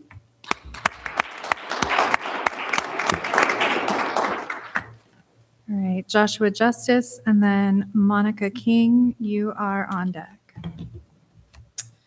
Hi, my name is Joshua Justice, and I come here on behalf of a lot of other parents that share the same views and feelings that I do, as well as a lot of other educators in the district that I've gotten to know just from living in Apple Valley. So first of all, I love this district. You might have seen my kids here. They just left. They saw their principal. They saw their teachers. My younger son got his shoes to match his teaching assistant. So there's a lot of great things in the district, right? But I'm here to talk about some very uncomfortable things, things that my wife has given me permission to share as an employee of the district, and things that I won't have time to get to that are well known. Like, this district is very well known for cronyism, nepotism, retaliation, and intimidation. I've experienced it through my wife, and we know a lot of other people have. One of the things is that there's deteriorating trust with the finances. You can hear a lot of other people talk about it. I work in business and I am auditing things all the time. So when I hear that the district is not regularly auditing anything, and when I asked at the budget meeting 2 weeks ago, is there a plan for that? The response is the county does it. Well, that's not how it works. If my job, I relied on somebody else to audit it, things would not get done, profits would not be made, and I would not have a job. There's a lot of answers that are not clear. You can go back to the live question answer from that night on the 5th, and the answers are very not clear. It's a bunch of BS. I work in corporate America. I worked at brands that everyone in this room you've bought products from. I'm very experienced in this, and it's just a joke. Like, you're not answering the questions. 3 to point out, number 26, 31, 45, there's no internal audits. When we ask questions, it only gives us more questions. It's very irritating. It's honestly like talking to a kid that's trying to be a smart aleck. They answer the question, but they're not really answering the question. And I can tell you that there's a lot of parents that feel the same way. So when we hear about this stuff with teachers, my wife is also a teacher, it doesn't feel like it's in good faith. One thing that was very concerning is that at this meeting, we were asked to rank people, and I honestly found it quite disgusting. And Trinae, I think you owe the community an apology for that. Not a video apology, because it was not okay, and I was disgusted. I was pissed off. And a lot of the Rio people are not here, but they were there and they saw me pretty fired up. We were told if you did not want to rank, you could leave a note and leave feedback. So I did that, but it was not included and it was not posted. And when I requested it, They said, well, you said you did not want to participate. I wrote, I did not want to participate in a Hunger Games type of activity, right? That doesn't mean I do not want the paper up. Like, that's common sense, right? Every director and above at the district is over 40 from what I know. Like, you guys are smart. That was time. If you could just. Well, there's a wrap lot it more to up. say. I'm not out of words, and you will hear me talking online about stuff because my wife has been retaliated against. She's been threatened with retaliation. Dustin, I think you remember 5 years ago, there was a very serious issue where the district was withdrawing money from her paycheck. And after 7 weeks, instead of me hiring an attorney to sue the district, I asked my wife if I could get involved with the district and write on her behalf. I talked to an attorney that represented school districts for 40 years, was an expert, said every time this happens, it's a misdemeanor. Happened 5 times. Took so long to take care of. We wrote to the fiscal director, did not get any reply that was worth anything, did not give us a policy. If you recall, Dustin, I know it was 5 years ago, I had a meeting with you, with that director, with somebody else that does not work at the district. And after an hour, after taking PTO, losing hundreds of dollars for that day in PTO, that person said, I never read anything you sent. Never read any Excel document, could not put together a list of this is the money that was owed, this is what was paid, and this is how we correct it. So we were in that meeting, and I don't know if you remember, because I do, an hour in, she says that, I'm sorry, the director said that. Hold on, I'm almost done, because this is very serious. We're talking about misdemeanors, okay? Got it? Over Okay. time. So the next day, what happened? I got an email. No, my wife got an email. I apologize. 3:20. What happened before 3:20? At 1 o'clock, the union director called Hannah and said, someone from the district just said, you're not going to be not renewed now, but it's going to happen next year. So who was it? There's only 3 people on that call. One person that doesn't work here that had a good reputation. Dustin, from what I've heard, you have a good reputation. One other person. You asked 100 people in the district, who of these 3 people would have done that? Everyone knows. Everyone knows. So I can tell you, you can look at your emails. May 4th, May 12th, 2021. Okay, thank you. Monica, you're up.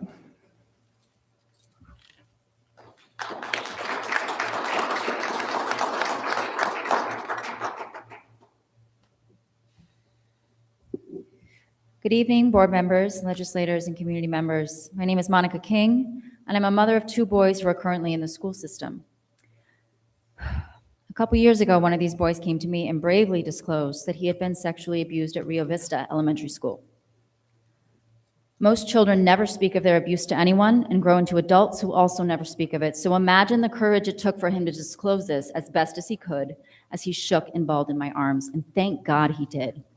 Imagine the fear he carried every day before and the relief mixed with terror when he finally told me.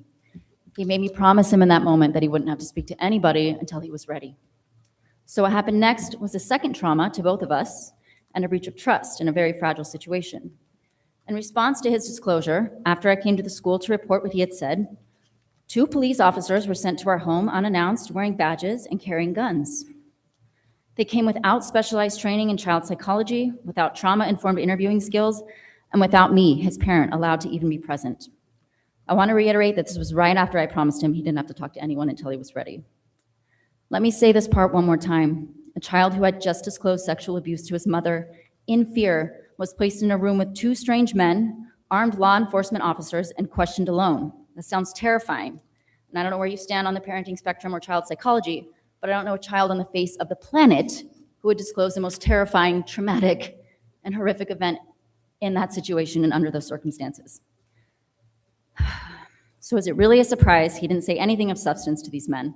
Therefore, no investigation followed, no predator was held accountable, no safety plan put in place, and no healing was offered.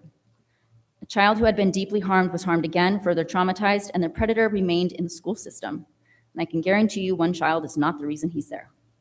Because of this current protocol, predators are being protected over our children.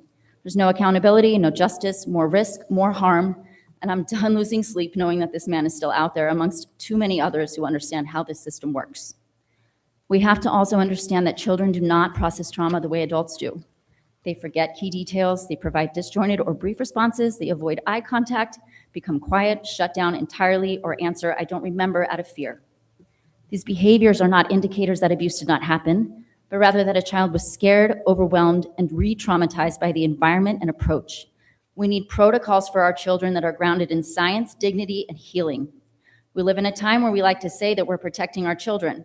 You have your policies, you have your protocols, you have your procedures, your trainings, and your paperwork, and yet our children are still being harmed every day. So we have to ask an uncomfortable question. Who are these systems actually protecting? Because it's not the children right now, and I'll tell you that. And our children, aren't they quite literally the entire reason that we're all here? So if we're not protecting our children, what are we even doing? 5 seconds. When a child speaks up and is met with silence, that to me is the greatest failure. What do you think that does to them? When concerns are minimized, delayed, or buried under bureaucracy, and children learn that speaking up leads to being interrogated, further shame and trauma, or being ignored completely, they stop speaking up entirely when things do happen. Your And time valuable is up. information is lost. Thank you, I'm not finished. That is not protection, that is preservation of image, that is risk management, and that is a system protecting itself. Children do not need perfect paperwork, they need adults who believe them, and telling me should have been more than enough for an investigation. All of our children deserve that much. All of the protocols. Thank you. Thank you. But we do have to ask you to wrap it up. It is over the 3-minute. Okay, I'll wrap it up here. To our legislators, to our boards, and to our law enforcement leaders, we need to change these protocols now if we are really here for our kids, because our children's futures depend on how we respond today. I'm gonna just keep coming back, and each time I'm gonna get a little bit louder, because the system that is designed to protect itself, we lose innocence of our children, and that is not okay for me. Thank you.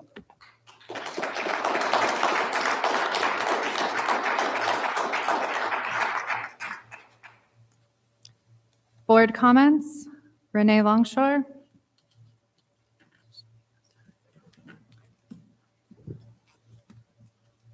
I just want to thank everyone who stays this late to come and share your experiences with us.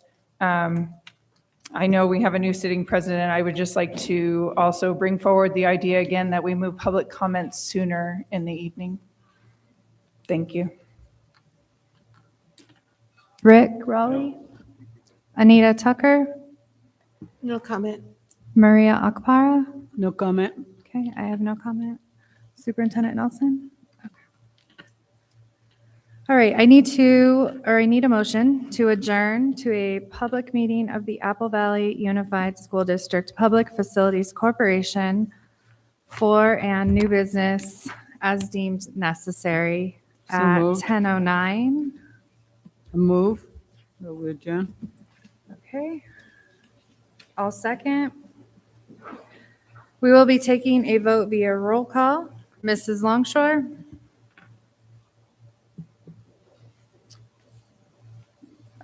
So it says we're conducts going this to the meeting, public. taking roll call and then asking for action on any items for approval.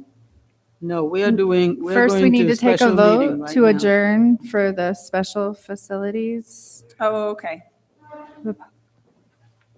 So roll call. Aye.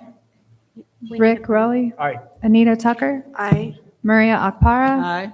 Amanda Buchanan? Aye. It's your part.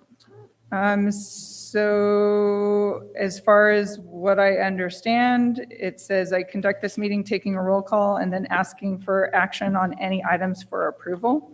So roll call, Renee Longshore here. Anita Tucker. Rick Raleigh and Amanda Buchanan. So is this a vote on something? You're taking roll right now? Roll call. Okay, okay. So yes, Renee Longshore here, Anita Tucker. Here. Rick Raleigh I'm here as well. and Amanda Buchanan. I'm here. Action items, Public Facilities Corporation. The following are the current officers as elected at the January 23rd, 2025 meeting. President Renee Longshore, Vice President Anita Tucker, Secretary Amanda Buchanan, Chief Financial Officer Rick Raleigh. that says only elected officers may vote during this portion of the meeting. My apologies to trustee Akbara. Public Facilities Corporation, action items, Public Facilities Corporation, selection of officers of the Board of Directors of the Apple Valley Unified School District Public Facilities Corporation. So it looks like we're electing a president. Yeah. Do we have any nominations? I nominate trustee Akpara. I'll second.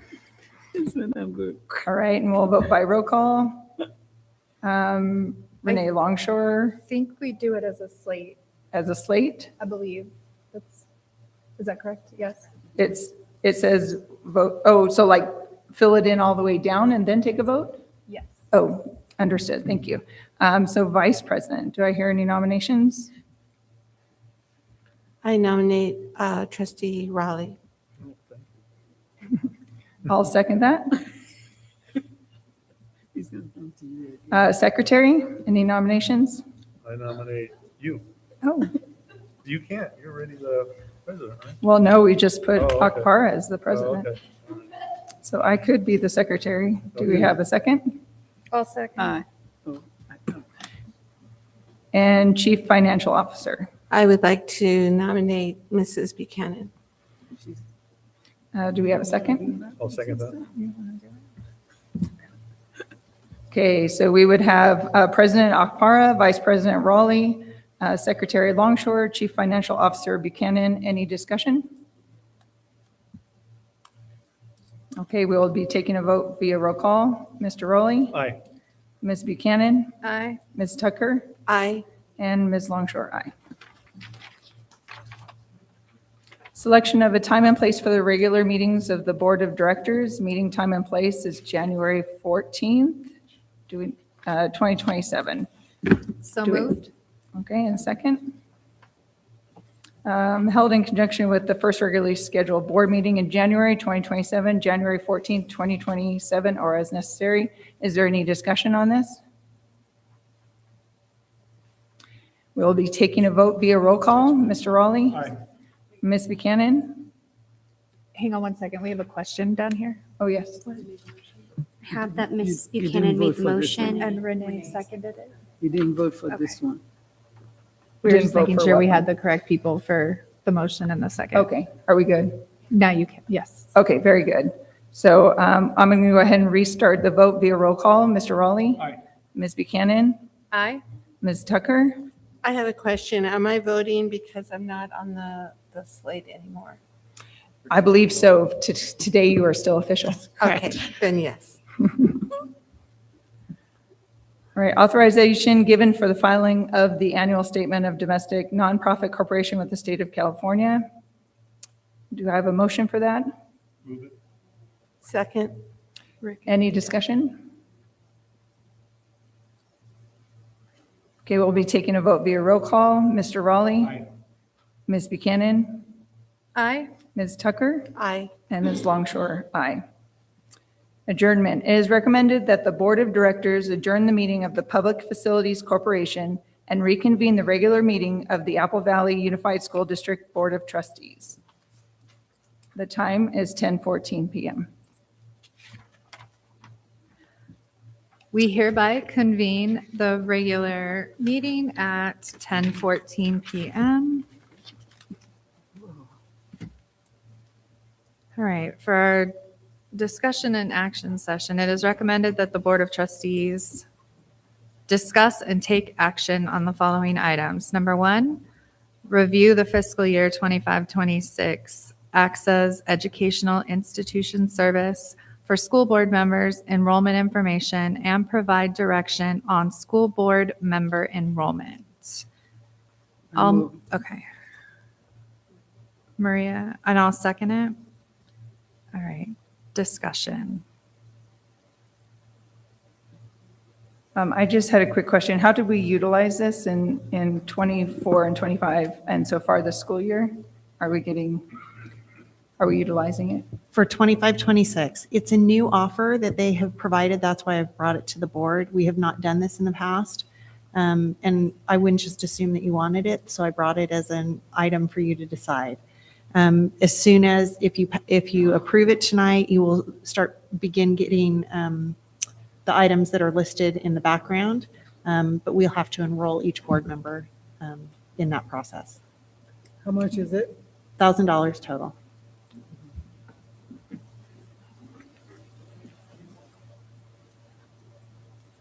Any other discussion? All right, we will be taking a vote via roll call. Mrs. Longshore? Aye. Mr. Raleigh? Aye. Mrs. Tucker? Aye. Ms. Akpara? Aye. Mrs. Buchanan? Aye. Number 2, approve the recommendation of the administrative hearing chairperson effective immediately. Hold on. For clarification, was the direction to Approve it. enroll? To approve, Yes. okay.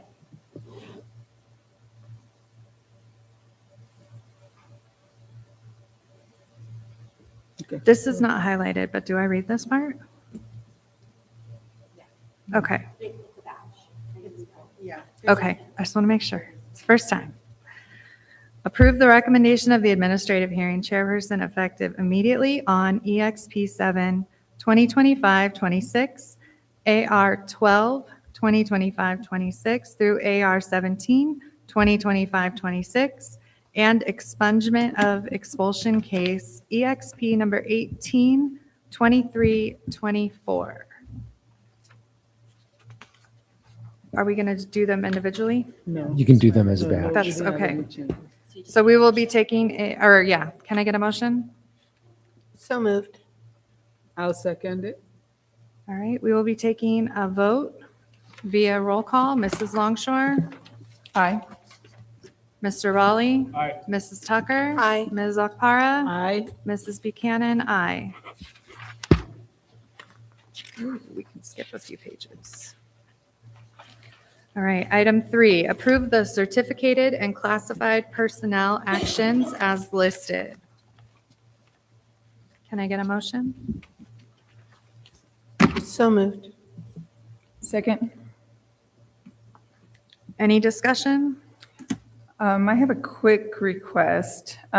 Is there any way that as we add teacher positions, that we could have more specificity and say specifically what they're being hired for, what position, whether it be elementary or single subject or et cetera? That would help me to understand who we're giving authorization to hire and for what position. If it says elementary school, we pretty much know it's multiple subjects, isn't it? But it just If says it's teacher. Primaries, pardon me?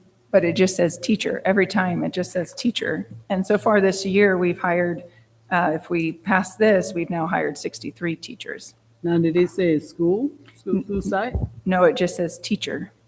Okay. So would the clarity help if it said like teacher, multi-subject, teacher, single subject, social science? Yes, Teacher. perfect. Yes, that's what I'm requesting. I can, that's easy. Okay. Thank you. Yes. Okay, thank you. Any other discussion? We will be taking a vote via roll call. Mrs. Longshore? Aye. Mr. Raleigh? Aye. Mrs. Tucker? Aye. Ms. Akpara? Aye. And Mrs. Buchanan, aye. Number 4, approve the ratification of the dispatch services contract between Apple Valley Unified School District and the San Bernardino County Sheriff's Department. I will make the motion. I'll second that. Okay. And any discussion? All right, we will be taking a vote via roll call. Mrs. Longshore? Aye. Mr. Raleigh? Aye. Mrs. Tucker? Aye. Ms. Akpara? Aye. Mrs. Buchanan, aye. Number 5, approve the recommendations for requested leaves as noted. So moved. I'll second. Any discussion? We'll be taking a vote via roll call. Mrs. Longshore? Aye. Mr. Raleigh? Aye. Mrs. Tucker? Aye. Ms. Akpara? Aye. Mrs. Buchanan, aye. Item 6, formally acknowledge the receipt and review of the 2024-2025 audit report as prepared by Nigro and Nigro PC. And then we have, do we do the motion before the presentation or the presentation before the motion? If you'd like, I can do the presentation before you entertain the motion. I'm just trying to connect to the screen and it's not going as quickly as I had hoped. But you do have a paper copy of the presentation in front of you on the table.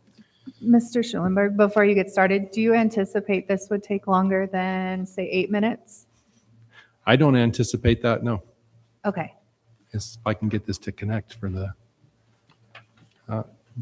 Mr. Buchanan, it's not letting me connect and I don't know why. So I'm going to move on. You have a paper copy of the presentation at your, at the table. This is an informational presentation on the audit report. Basically what this does is this takes last year's unaudited actuals and audit it, and they become our audited actuals. This expresses basically, you see there on page 2, it's independent, or slide 2, it's an independent opinion of the financial statements. And just some highlights as you look through the audit that was attached to the board item. Pages 1 through 3 are basically the auditor's report. It's an unmodified opinion, which means it's a clean opinion. There's a management discussion and analysis on pages 4 through 10, which is what the auditor terms a readable analysis of the district's financial activities. Just to call a couple things out, you'll see a comparison of current year to previous year. Oh, thank you. It's mine, it's not yours. Okay. I'm on slide 2.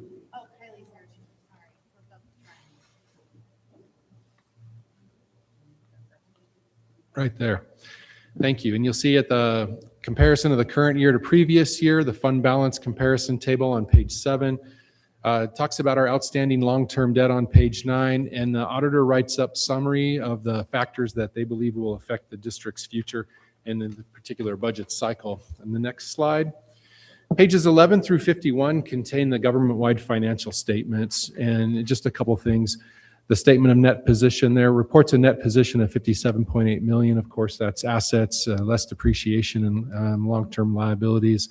Our governmental fund activity is covered on page 15, and the notes on page 17 through 51 are the readable explanations of those government-wide financial statements. So it's really the numbers in the first section and then the explanations in the latter part. Page 4 calls out the section titled Supplementary Information on pages 52 through 68.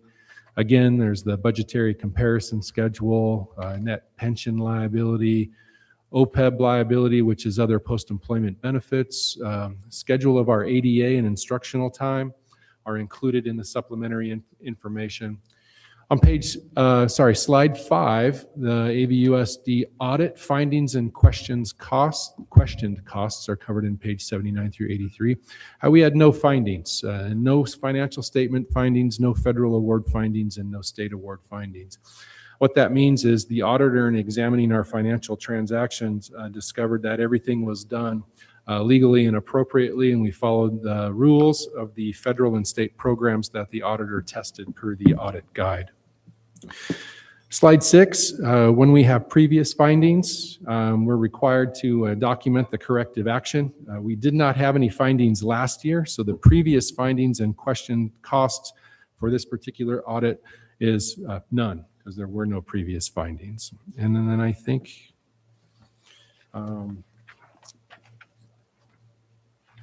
yeah, thank you. Thank you. Okay. Per board bylaw 9323, meeting conduct, I make a motion, we extend the meeting not to exceed 11:30 p.m. Can I get a second? Second. Okay, and then we will take a roll call vote. Mrs. Longshore? Aye. Mr. Raleigh? Aye. Mrs. Tucker? Aye. Ms. Akpara? Aye. And Mrs. Buchanan, aye. Okay, were there any questions in regards to his presentation?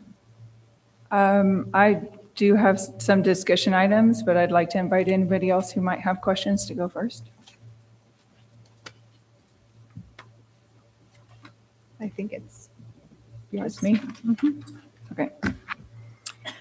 I would like to point out. Oh, you know what? We need to make the motion first. Oh, for discussion. Got it.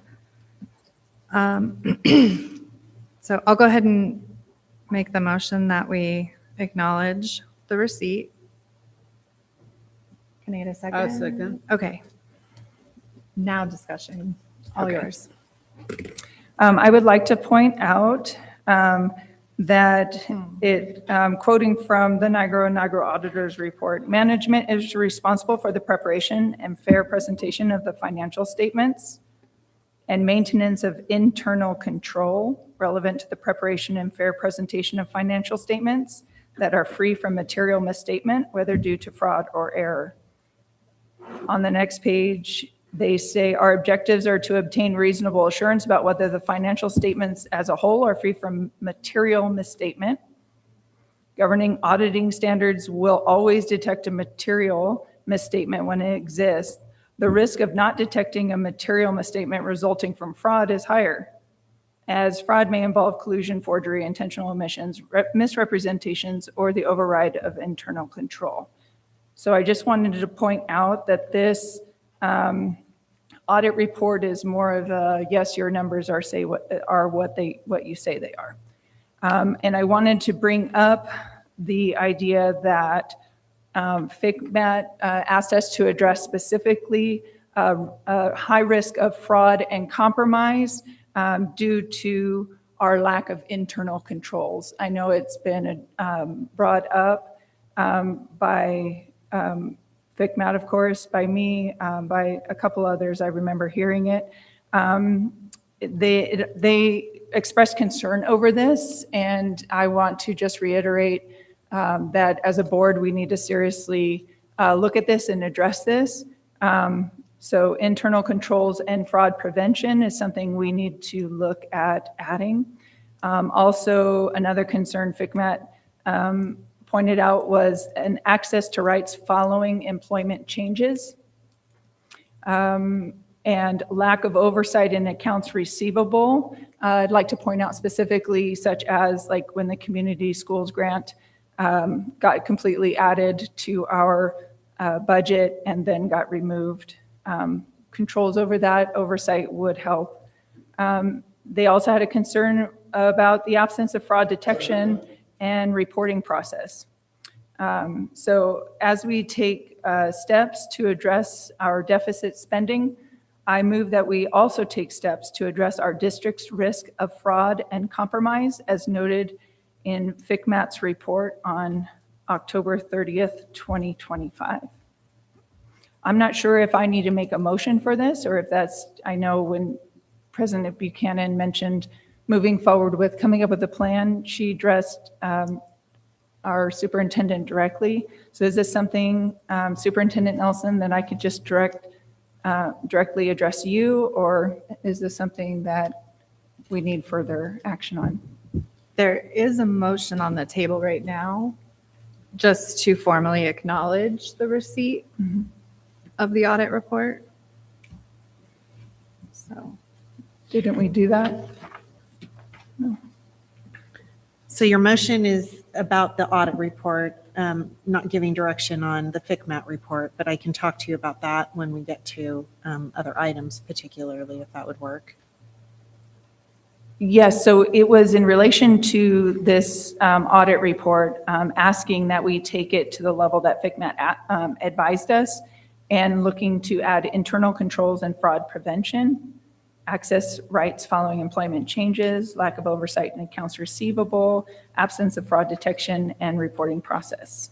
Everything that was in the FICMAT report that had a no will come back to the board with either a plan of how we will respond to that or a process by which we have completed that. Okay. Do you have a date on that? I don't. Okay. We have to, before they come back, and remember they won't come back until a year from when they were here. Between a year and 18 months is when they will come back. So between now and before we leave for the summer break, you will have some information about how we have resolved those issues. Because remember, like the fraud reporting was something like our We Tip. We just have to process that out to everybody and have them understand that that works as well for any fraud concern that they have. Some of these things are just tying them back to systems we already have in place, but people are not aware that they can utilize them for any budgetary fraud that they think is going on. Do you follow what we already have We Tip. We just haven't tied it to telling the entire staff that they can utilize it for fraud reporting. Okay, so that was one of the 4 points that Right. I'm giving it as an example because that's one that is very simple to resolve, but we will be bringing that, as I have stated, in a plan so that the board, things that the board will have to either give direction on, there'll be an item for direction. If it's something that is just an internal system, we will report back how that internal system is so that we can clear it with FICMAT. Okay, I think these things definitely need to be addressed sooner than later. So I'm just bringing it up for consideration, just like our finances. So thank you. So can we complete the formal acknowledgement of this receipt and complete it, and then we move on to the next item to be able to address some of the issues that are not related to the acknowledgement of the receipt? I still have points on the auditor's report that I'd like to address. Is that okay? Is that from NIGRO and NIGRO? Yes. Okay, good. Okay, I want to look at page 6 of the auditor's report. It points out that we had a loss of a grant, $10 million grant. So I was curious as to which grant did we lose? Page 6.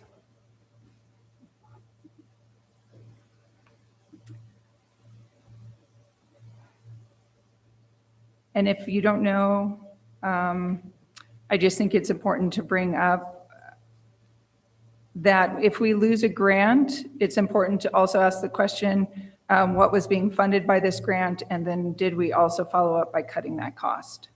Would it be possible for you to provide your questions as an email so that the staff can review it and respond to all of us? Because this item is only acknowledging that they gave us the receipt. That's it. Okay, so I can't ask for clarification on it. Well, there's nobody from NIGRO and NIGRO here that could answer that. But also, we're just, like, the discussion we're having right now only pertains to the item, which is formally acknowledging the receipt. Okay, so when can we have discussion on this? When would be an appropriate time to have discussion on this about the actual breakdown of the report? If we can get those questions emailed to us, we can respond back to that. Okay, then I just want to point out, we do have on page 8 a surplus of $17 million increase referenced in our budget financial report. It shows on page 8, 6.8 million. Is that surplus? I would also like to point out that our debt has increased over these years of not managing our money. When debt increases, we have interest payments, which just digs us deeper in a hole. As a board, we should be mindful of that. Okay, can we go ahead and vote on the receipt of the report? Okay, Mrs. just one more thing I'd like to point out. In this document, and I encourage my fellow board members to look at it, it addresses the idea of the post-employment benefits, specifically that the highest is 15 years of service to age 70, and that we need to acknowledge that this is a very large expenditure, and especially considering our retired members receive Medicare at age 65, this might be an exorbitant cost that we could look at as we consider costs. Okay, thank you. So the motion is to formally acknowledge the receipt and review of the 2024-2025 audit report as prepared by NIGRO and NIGRO PC. We will be taking a vote via roll call. Mrs. Longshore. Aye. Mr. Raleigh. Aye. Mrs. Tucker. Aye. Ms. Akpara. Aye. Mrs. Buchanan, aye. Item 7, ratify the attached interfund borrowing report, which lists the interfund cash transfers that have occurred to date per adopted resolution 2425-26. Can I get a motion? So moved. And a second? I'll second. Any discussion? I also have discussion on this item. So this was a look at interfund transfers that are happening, and specifically the idea of the possibility of the board overseeing interfund transfers moving forward. In a previous meeting, I thanked Mr. Schulenberg for handling it, but as noted by FCMAT, we as a board need to provide fiscal oversight. It is my recommendation that we do start to provide fiscal oversight. And then this information was presented to us as far as interfund loans and transfers of interfund loans. I heard it's important that we allow these interfund loan transfers without oversight so that children can get fed and staff can get paid. And then the document accompanying it to support that idea is an upwards of $26 million transferring between funds since the beginning of this 25-26 school year. And my first question is this, Mr. Schulenberg, would you say this is a snapshot of typical activity for interfund loans? Relative to previous years, this is actually more activity, a lot related to the apportionment schedule from the state and the federal government, some related to the federal government shutdown when they were not providing cash to the state of California, thus California was not providing federal cash to school districts. Okay, so you would say it's abnormal activity?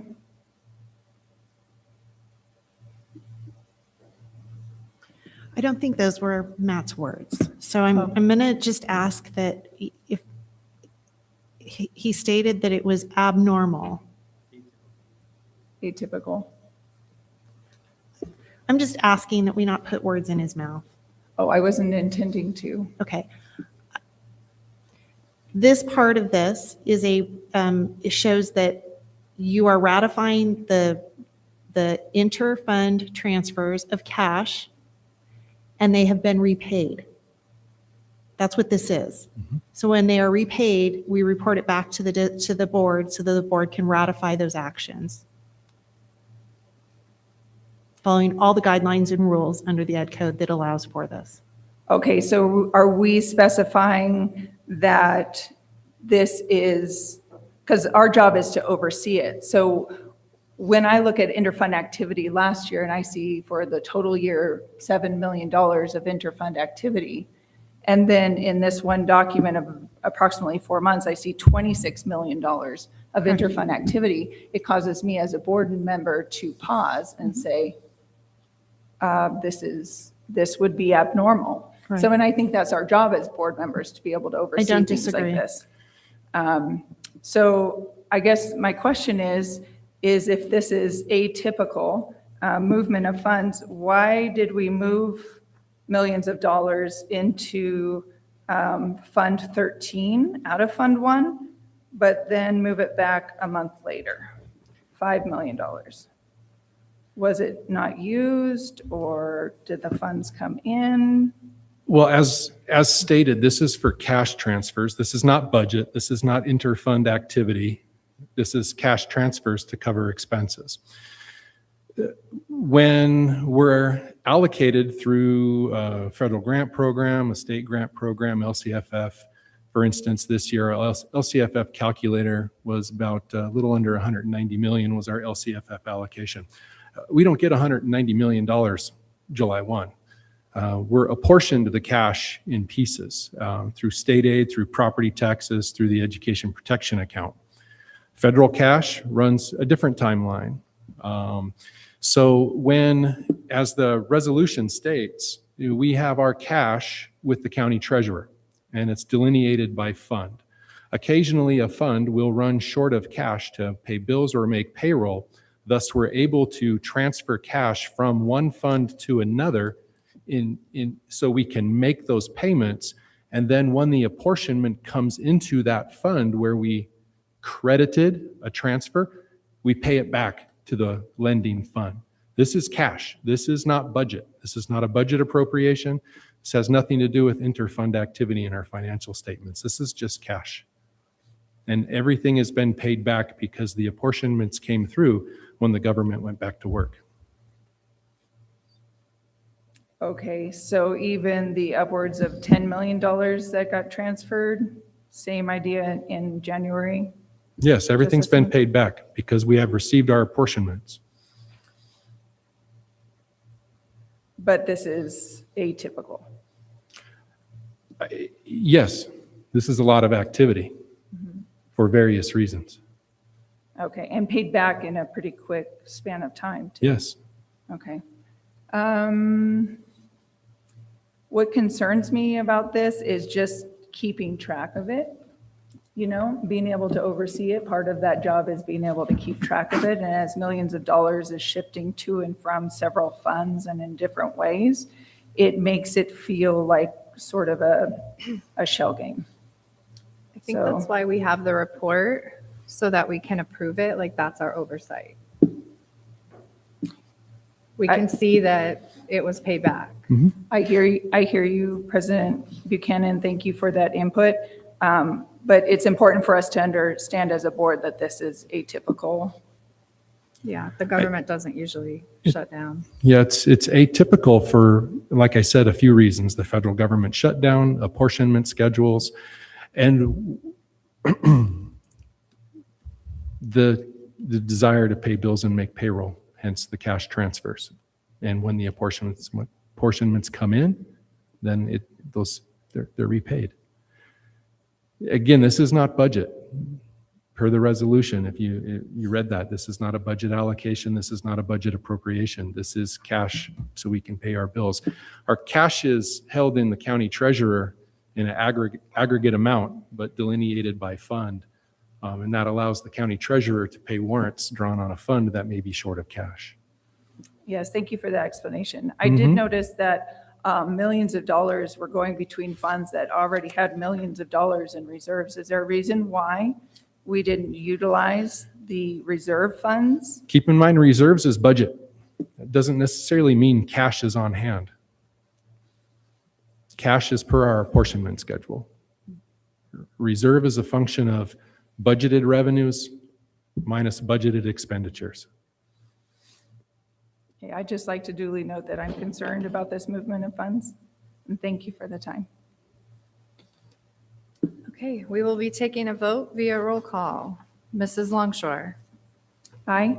Mr. Raleigh. Aye. Mrs. Tucker. Aye. Ms. Okpara. Aye. Mrs. Buchanan, aye.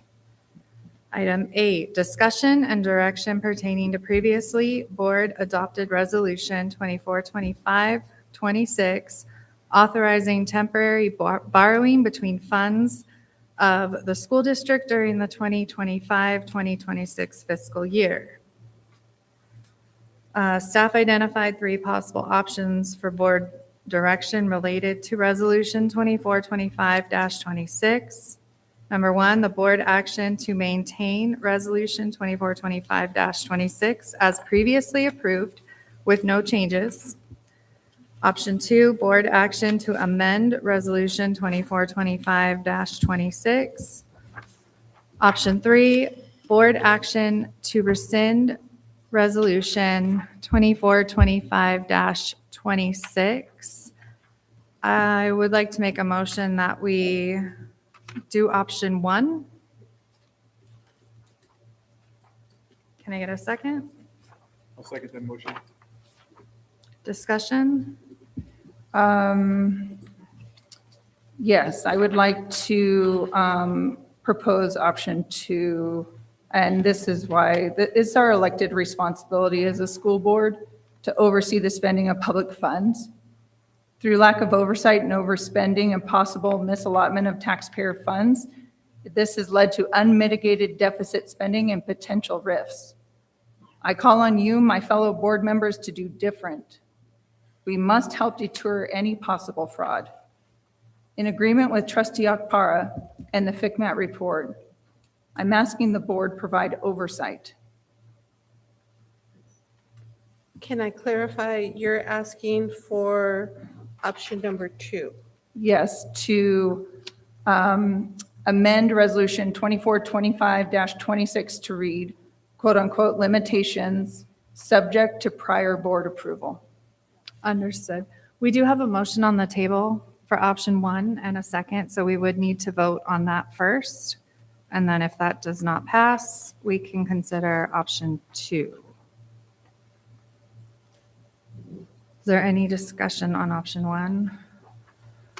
As I noted, leaving it as is would not be us doing our due diligence and providing oversight and changing what we're Understood. doing. So we will be taking a vote via roll call. This is on option 1. Mrs. Longshore? No. Mr. Raleigh? Aye. Mrs. Tucker? No. Ms. Akpara? No. Ms. Buchanan? Aye. So now you can make your motion for number 2. I make a motion to amend Resolution 2425-26 to read limitations subject to prior board approval.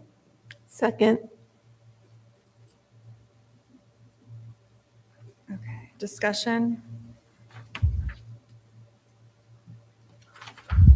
As I look at this particular one, I think we need to, the amendment has to have a threshold of amount of money. So if the district has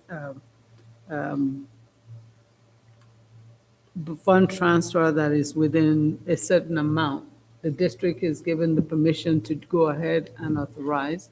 But when you pass that threshold, we need to be able to know about it so that we can make a decision whether or not we want to approve that much money. That's different than what option 2 is. I mean, you can amend it that way if that's what you're asking for, but what I'm going to explain to you is likely we would just call a special board meeting and you'd come together if there was a need to pay and we didn't have the cash to do so in a fund. That's what this stops. So not a problem. Well, in light of the fact that we keep hearing that there is money and we are spending it in a real careless way. This is a meeting ground to say, okay, in that case, show us where the money is so we can approve it as we travel. Again, this is just cash. This is not the budget. This is the money that sits in the county treasury that we have that we can utilize to pay payroll if we are short in a fund. Adult education is a great example of this. Adult education does not get all of their allocations right up front. So they may spend money because they're providing services to adult education students. They still have to pay those people that support those students. If the funds aren't there, we don't close the program and say, come back when the funds are allocated. We move the funds from the cash that we have from another fund, and we are required to pay them back, which is what you just approved, is the ratification of how we moved cash to cover the beginning of this school year. All of those have been paid back. I would like to point out that the point of the budget is to see patterns of spending and put money in those areas to cover spending. It'll also help us to make sure we're making projections of spending and then adhering to that budget, which is another important action of having a balanced budget. I understand. Money will be there for the expected spending. Not necessarily. Because And if expected not- spending versus what we have received. I receive apportionment letters from the county at random times. They don't come, I can't plan for them, but I get an email from Ted Alejandre saying apportionment such and such has been sent from the county to the district. So while I understand the budget part of it and the spending and regulation of that, this is cash. It has nothing to do with that budget. And it will not change how much you allocate in that budget area for any of those categories. What it would do is stop us from paying, as I gave an example, adult ed staff because we do not have the cash there. We would have to call a special board meeting in order to gather the board to approve that and get the payment to those staff members. That's what this is about. It has nothing to do with budgets. Under the advisement of FICMAT and the board providing oversight, I'm not sure why we're adverse to this idea or why it's such a discussion. I would think that the board providing oversight would be a welcome move at this point. So this is the question I have. I'm trying to have a better understanding of what the superintendent is saying. When we hire teachers or we hire adult ed personnel, don't we have funds that will pay for their salary when we hire them? Or do we hire them and then pay them in installments as money comes? I'm just trying to have an Yeah. understanding there. It's not that way. So adult ed, for example, we are part of a consortium.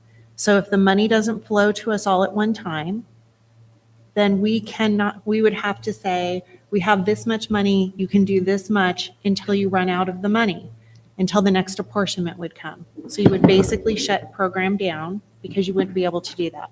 And in a system like ours, shutting a program down is not efficient or effective.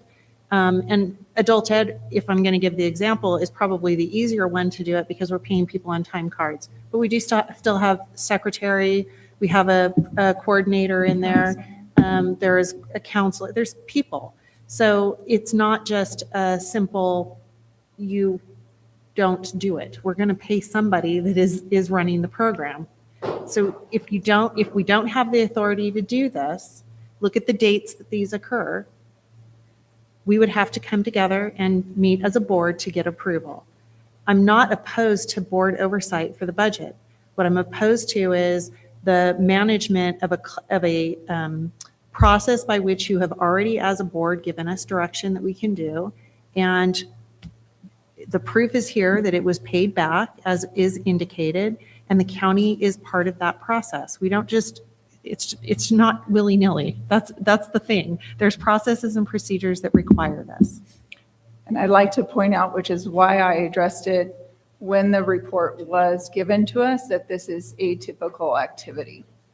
So I think making a decision right now to approve board oversight, limitations subject to board approval, my motion that's on the table, is a reasonable step. Sure. And just like we're considering possibly changing it, we could also consider possibly changing it back if it ends up being something that is a detriment to our district. Now, if I may, after all of this discussion, I am inclined to change my vote because this is pertaining to a previously board-adopted resolution authorizing, and the key word is temporary. It's a temporary borrowing between funds of the school district during the 25-26. So it's not a permanent. So whenever you have to have a permanent process, I say we have to have board oversight. So we do have a motion on the table from trustee Longshore for option 2, so we would need to vote on that. And if it does not pass, then we can, take a new motion for whatever it is that you'd like to motion. So for option 2, board action to amend resolution 2425-26, we'll be taking a roll call vote. Mrs. Longshore? I would just like to remind the board that this is with the intent to provide oversight and do things differently. Correct. I vote yes. Mr. Raleigh? No. Mrs. Tucker, Yes. Ms. Zakpara, No. Mrs. Buchanan, no. So the motion fails.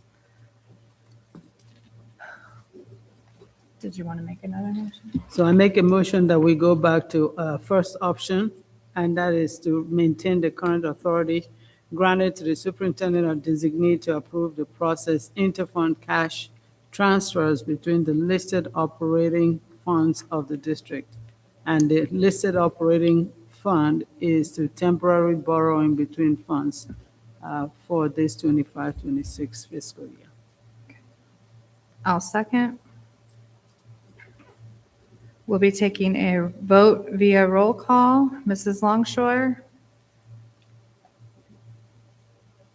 I wish to do things differently. I wish to bring fiscal health to our district. I vote no. Mr. Raleigh, Aye. Mrs. Tucker, No. Ms. Akpara, Aye. Mrs. Buchanan, aye. The motion passes. Number 9, approve resolution 2526-06 to authorize ongoing board-approved expenditure reductions and the creation and implementation of an expenditure reduction plan for the 2025-26 and 2026-27 fiscal years. Can I get a motion? I move.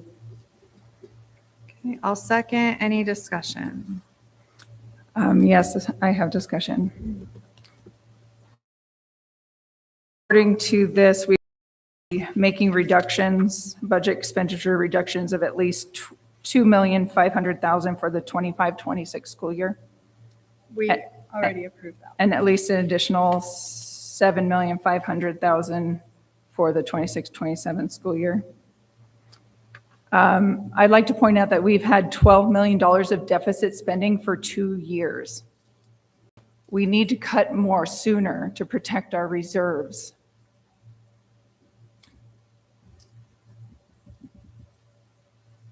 I move to amend resolution number 252606 to quote unquote, at least $10 million in 25-26. We do already have a motion and a second, so it cannot be amended at this moment. But we can go ahead and take a vote via roll call and then move forward. Mrs. Longshore, No. Mr. Raleigh, Aye. Mrs. Tucker, No. Ms. Akpara, Aye. and Mrs. Buchanan, aye. J, consent agenda. It is recommended that the Board of Trustees consider approving a number of agenda items as a consent list. Consent items are routine in nature and can be enacted in one motion without further discussion. This procedure conserves meeting time for a full discussion of significant issues. Consent items to be approved in one motion would be 1 through 29. Does anybody want to pull anything? I'd like to pull consent agenda items 2, 27, and 29. Okay, are there any others from anyone? Okay, so we're going to go ahead and I'm going to make the motion that we approve item 1, 3 through 26, and 28. I'll second that motion. Any discussion? We'll be taking a vote via roll call. Mrs. Longshore, Aye. Mr. Raleigh, Aye. Mrs. Tucker, Aye. Ms. Akpara, Aye. Mrs. Buchanan, aye. Okay, Mrs. Longshore, item 2? Yes. I would like to point out that Trustee Tucker and I did not vote yes to adjourn the meeting in December. In what has become a reprehensible pattern, we were railroaded by a majority and in this case, never asked to vote. The minutes are for November 6, 2025.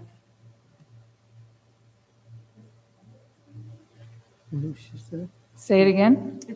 We're approving the minutes for November 6th, 2025. Oh, okay.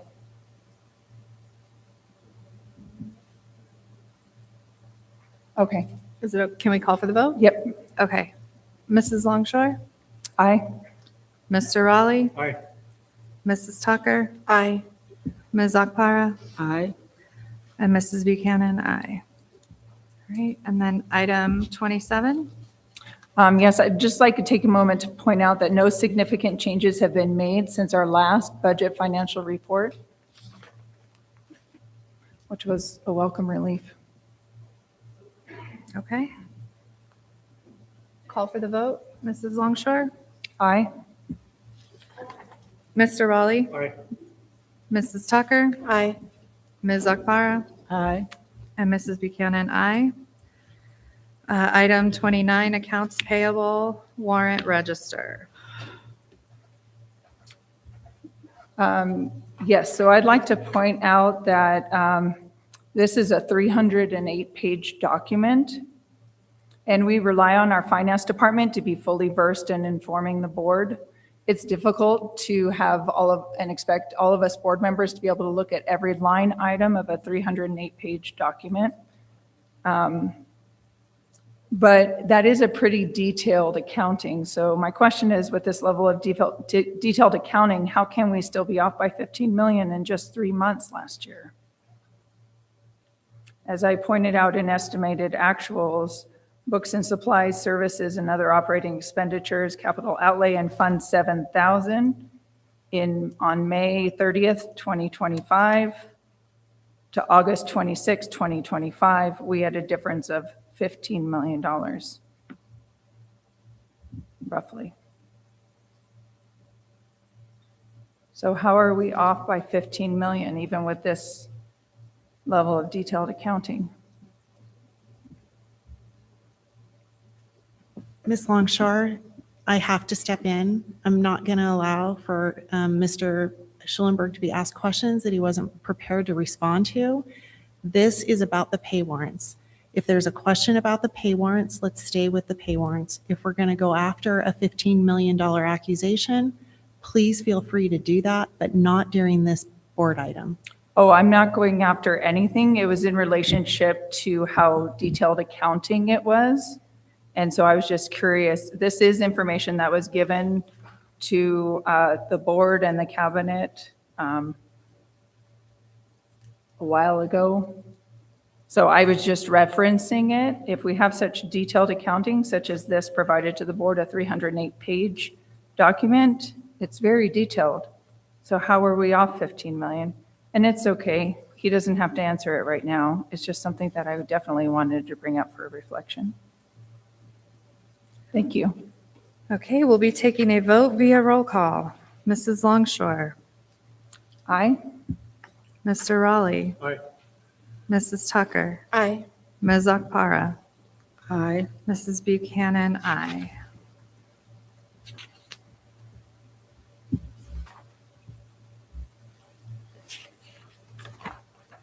All right, closing items. Future items. Do any members of the board have any future items?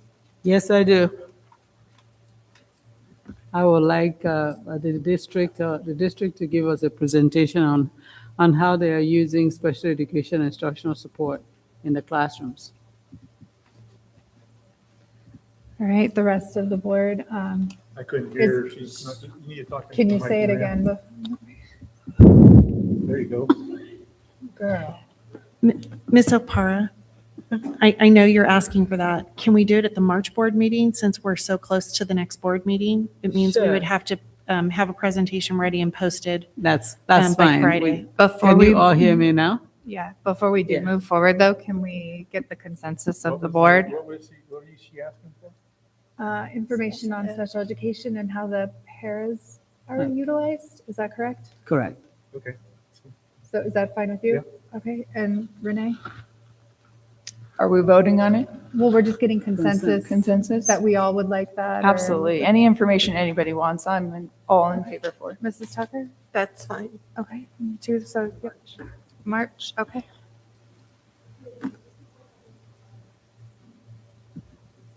Any other? I don't know if this is asking for information or actually what it is, but I know that Mrs. Nelson, you said that we would get information on the recommendations for FitMat before the end of the school year. And also, are we going to notify them that we'd like them to come back as well? So that would Absolutely. be at some point in the next couple months. While we can contact them 6 months out, it's a year from is when they will start scheduling for us. So they will come out between a year and 18 months from their time with us. Okay. If we could contact them sooner rather than later, I would appreciate it. Meaning sooner than 6 months? No, at 6 Sooner months. than at the 6 months? Okay, just so you know, they won't come until a year, Right. but getting scheduled early is what you're Yes. asking. Okay. Thank you. Okay, and this Also- really, oh, sorry. Also, can we look into having probably CSBA to come in and work with us on the budget? Because we keep hearing this conversation about where the money is and what it is. And CSBA has given us a very robust training on how to read the budget. Perhaps they need to give us a budget workshop that is centered directly for our district and not for the whole state of California. If it is possible to look into that and get back to us on how much that will cost, because there's money involved. There will be money involved for them to train, but we have the contact and we will work on getting Thank a you. date scheduled. Thank you so It will much. likely be a special board meeting, Thank you. workshop. Okay, and then one last item, which is really not a future item, but I did want to extend an invitation to the rest of the board. I had an idea a couple months ago when and this just reminded me again tonight, for International Children's Day. I don't know how many of you have attended, but it's fantastic. And I was just thinking it would be really neat if we hosted a craft booth, a table for the kids that come through, just on behalf of the board. So I plan on I'll organize it, but if you guys are up for it and want to come, I know you will because you love to be a kid and make things. So, but like just to have some craft for the students that they can come and make during the International Children's Fair. I think that's a really brilliant idea, and I would be happy to help with that. I'm not really great with crafts, but I can help them. So I think it's in April, correct? Okay. I do have 3 closing comments. One, I would like to advance the idea of making sure we put forth an MOU for management as recommended by FCMAT as a discussion action item.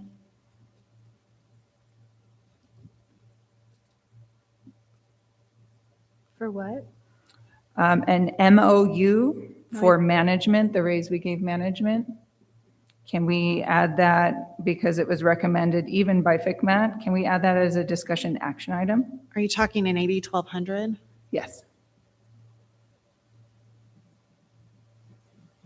We can produce one, correct, Matt? Or we can provide it to the county. Yeah. Thank you. And then as far as the FCMAT, the risk of fraud and compromise, the item of internal control and an audit, I would like to move that forward as an idea to be added as a discussion action item. I think that's something that needs to be done sooner than later to not only provide feedback, but also assurance to our community. Would that be included in what you said near future? With CSBA? No. With internal, well, Because you said you had to come up with a plan for each of the ones that we had as a Correct. no. One of the things that FCMAT, we've reached out to them to ask the question because not all counties operate the same as counties across the state. They all have different protocols and procedures. When the question was asked about the internal audit practice, the question specifically was, what are the internal audit practices in Apple Valley Unified School District? We didn't answer that the county was our auditing process. The county is our auditing process. if we send a CalCard paperwork through and they don't believe we have the right backup, they hold it. We are required to send it. That is the audit process. So I've asked Matt to reach out to Shailene and ask the question if that becomes the system, that the county is our internal auditing process, because that would be appropriate. If that meets the criteria, fine. If it does not, what is their suggestion for that? I guess my concern at this point is with that, and also with the NIGRO, they're not really looking at the details. And so I would be interested in possibly looking into, as a board, how we can provide more of a detailed look at our finances or review of our finances. Are we able to consider that? Could you bring possibilities forward? I'm not sure what you're asking for, because I honestly don't have an answer for that. Okay, so like a more detailed audit that could actually look at our numbers and give us feedback on our So spending? the county does do an audit on everything we send through. It is not just what we send and they agree. They audit everything we send. They pull certain items, they double check. I will clarify as well that one of the FCMAT responses was that the superintendent had signed contracts after the board had approved them at a later date than the board had approved them. I will also tell you that within our county, when we contacted them, that was allowable for them because it was after the board had approved it. They didn't care what date I signed it as long as the board approved it. Now that FCMAT has said that, every contract that comes through is signed with the same day the board has approved it. It seemed disingenuous of me signing my name to something and putting a date that was previous to the day I actually was signing it, which is why when I became superintendent, we called the county and asked the question. So FCMAT picked things that were very specific and identified them. We have course corrected those. So no on more of a detailed internal audit? I don't know who the more detailed internal audit is. Last year, there was a request for a forensic audit. We made contact with people like FCMAT. They don't provide it. We can bring back the cost of any of those things to the board. Okay, thank you. I'll look into it a little bit more. Maybe I can find something. And my last item is, in an effort to continue looking at equity at our two high schools, Apple Valley High School and Grant Hills High School, I'd like to request data. Number one, for the 24-25 total spending for each site, including all extracurricular activities and events, and a list of certificated, classified, and management staff for each site with current position and certification as of today, January 22nd, 2026. And I can provide this in an email too as a follow-up. Is there any way I can get that data?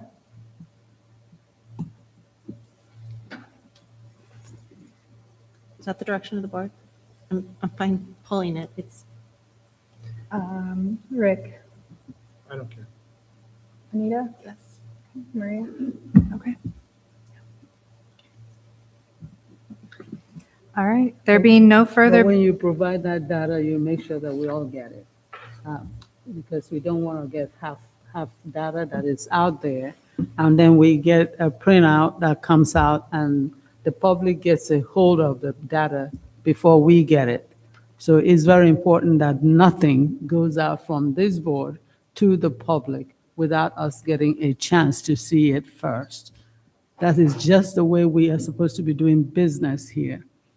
And I've seen it too many times when we come to a board, the superintendent is in charge of every document that you present in this district. When I was a teacher, I could not even pass out flyers without getting permission from my school site to be able to put it out. That is why when we go to a school site, they have a bulletin board that is designated for teachers, bulletin board that is dedicated for classified. So when I come to a school board meeting and there are flyers being put on that table that has not been approved by the superintendent, That is unacceptable. We have never done that in this district, and I think we need to cut it off. I have finally come to a point where I think we need to really cut it off. Whatever it is that is going to be presented to us, just like the bargaining unit where they have anything to give to us, they arrive here and they hand it to us. We get it before it is passed out to the public. Because surprise is not one of the things that I do well. So when we arrive here and you try to surprise the board, you are not going to get a vote from me. I'm just going to make it very clear. We are a governing body, and we speak with one voice. And when we disagree, be polite about it. And I've seen it just too many times. And I have been in this district since 1984. I have never seen a district where a board member will put our flyers out on the table that the board is not aware of it, and we need to put it to an end. Whatever it is that we have here, we bring it straight to the board before it goes out to public. That's all I have to say, and I will always vote against it anytime somebody does that. I would just like to note that presentations that have been given present us with packets up until just recently. And so I'm guessing maybe even longer. It's been going on where we're presented with a packet the day of a board meeting. I understand that this seems to be a point of contention, but I am not the only one that was doing that practice of bringing information the day of. I would also like to point out that our audience has today. I just want to check in. Did you guys receive any packets on our presentations today? No? Okay. So I think we should. So I know which packets am I missing, or what is not working? I don't know. Did you guys receive packets in the back for what was presented today? Everything is available. On front of the agenda that's placed at the back, it gives full access to the entire packet. It's been available since Friday. Access But the I believe public they does want- not have its personnel. They want to be able to have access at the meeting, and that's been brought up. Also, the idea of me presenting information publicly is covered by the Brown Act. So the public having access to information, when we have access to information as a board and cabinet, that is not a bad thing. And so I would like to just caution the board to hesitate when you have the feeling that information is not a good thing. Because as far as where I stand in making decisions as a body, the more information, the better. Let me be clear. What I am saying is you have a right, just like every other board member has a right to give information to the public. You have that right. But when you come at a board meeting and we are ready to do the business of the children, and then there's a handout that is put out there that we have not even had the opportunity to see as a board. This is a board meeting of the board doing the business of the people. So when the board is supposed to be doing business of the people and suddenly there are handouts in the back there that we don't see, we have not seen. So we didn't prepare for it. So we have 4 days or 5 days to come to a board meeting, and then we arrive at the board meeting, and then there's a flyer put out there that the public has access to. We don't get access to it. That is not how we do business. We are not going to be fair enough to answer the questions that you are asking of us. When teachers come to us to talk to us, they bring us the information. We understand that. We are here to service them, but we are not here to service our own individual needs for people to see that we are the best and the brightest. That is not what we are. We are one body. We're supposed to work together for a common good. The reason we are struggling right now is that we are so fragmented. Everybody is trying to talk up something for another person.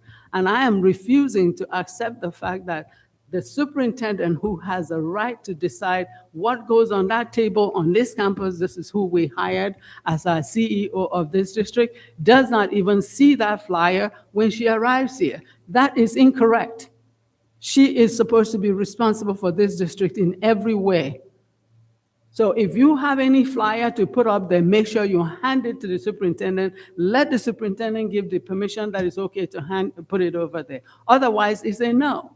We have a list of things that we put out there and let it be that way. We must respect what the office holds here. And what the office is holding is a lot of fragmented people having their individual issues, and it's not going to get us anywhere. So I don't mind staying here till 1 o'clock in the morning. It's a new day. But I do mind somebody trying to play games by putting flyers out on the table that I haven't seen. Don't surprise me. I have been in this district long enough, and I am refusing to accept the fact that any flyer that is put out there has not been seen by the CEO of this district. That's unacceptable. Just for the record, I provided that information. I did not ask questions on it, and it's available for you to reference, considering our upcoming board meeting, Trustee Akpara. So I am giving it to you and the cabinet and the public ahead of time so that we can be properly informed. It is not the things that you suggested of me. My work is purely for the good of the district. I have sat in this, I've sat here long enough. I have never been disrespectful to anybody. I've never even come after somebody. But there are just some things that I don't like. I don't like when somebody goes after even any of the teachers, classified, HR. I don't like it. I don't like put down. I don't like anybody talking down to anybody in my space. And what I see is a lot of people setting up a shop outside of this, and it's not okay. We have a contract issue that we need to address as a board, and we keep getting sidetracked on side conversations. We need to settle this contract with the teachers, period. I stop, because this is annoying me. All right, in the interest of meeting our timeline, there being no further business to come before the Board of Trustees, it is recommended that the meeting be adjourned. I'll make the motion. I second it. Take a roll call vote. Mrs. Longshore. Aye. Mrs. Tucker. Aye. Ms. Akpara. Aye. Mrs. Buchanan, aye, and Mr. Raleigh had to leave. So this meeting is adjourned at 11:23.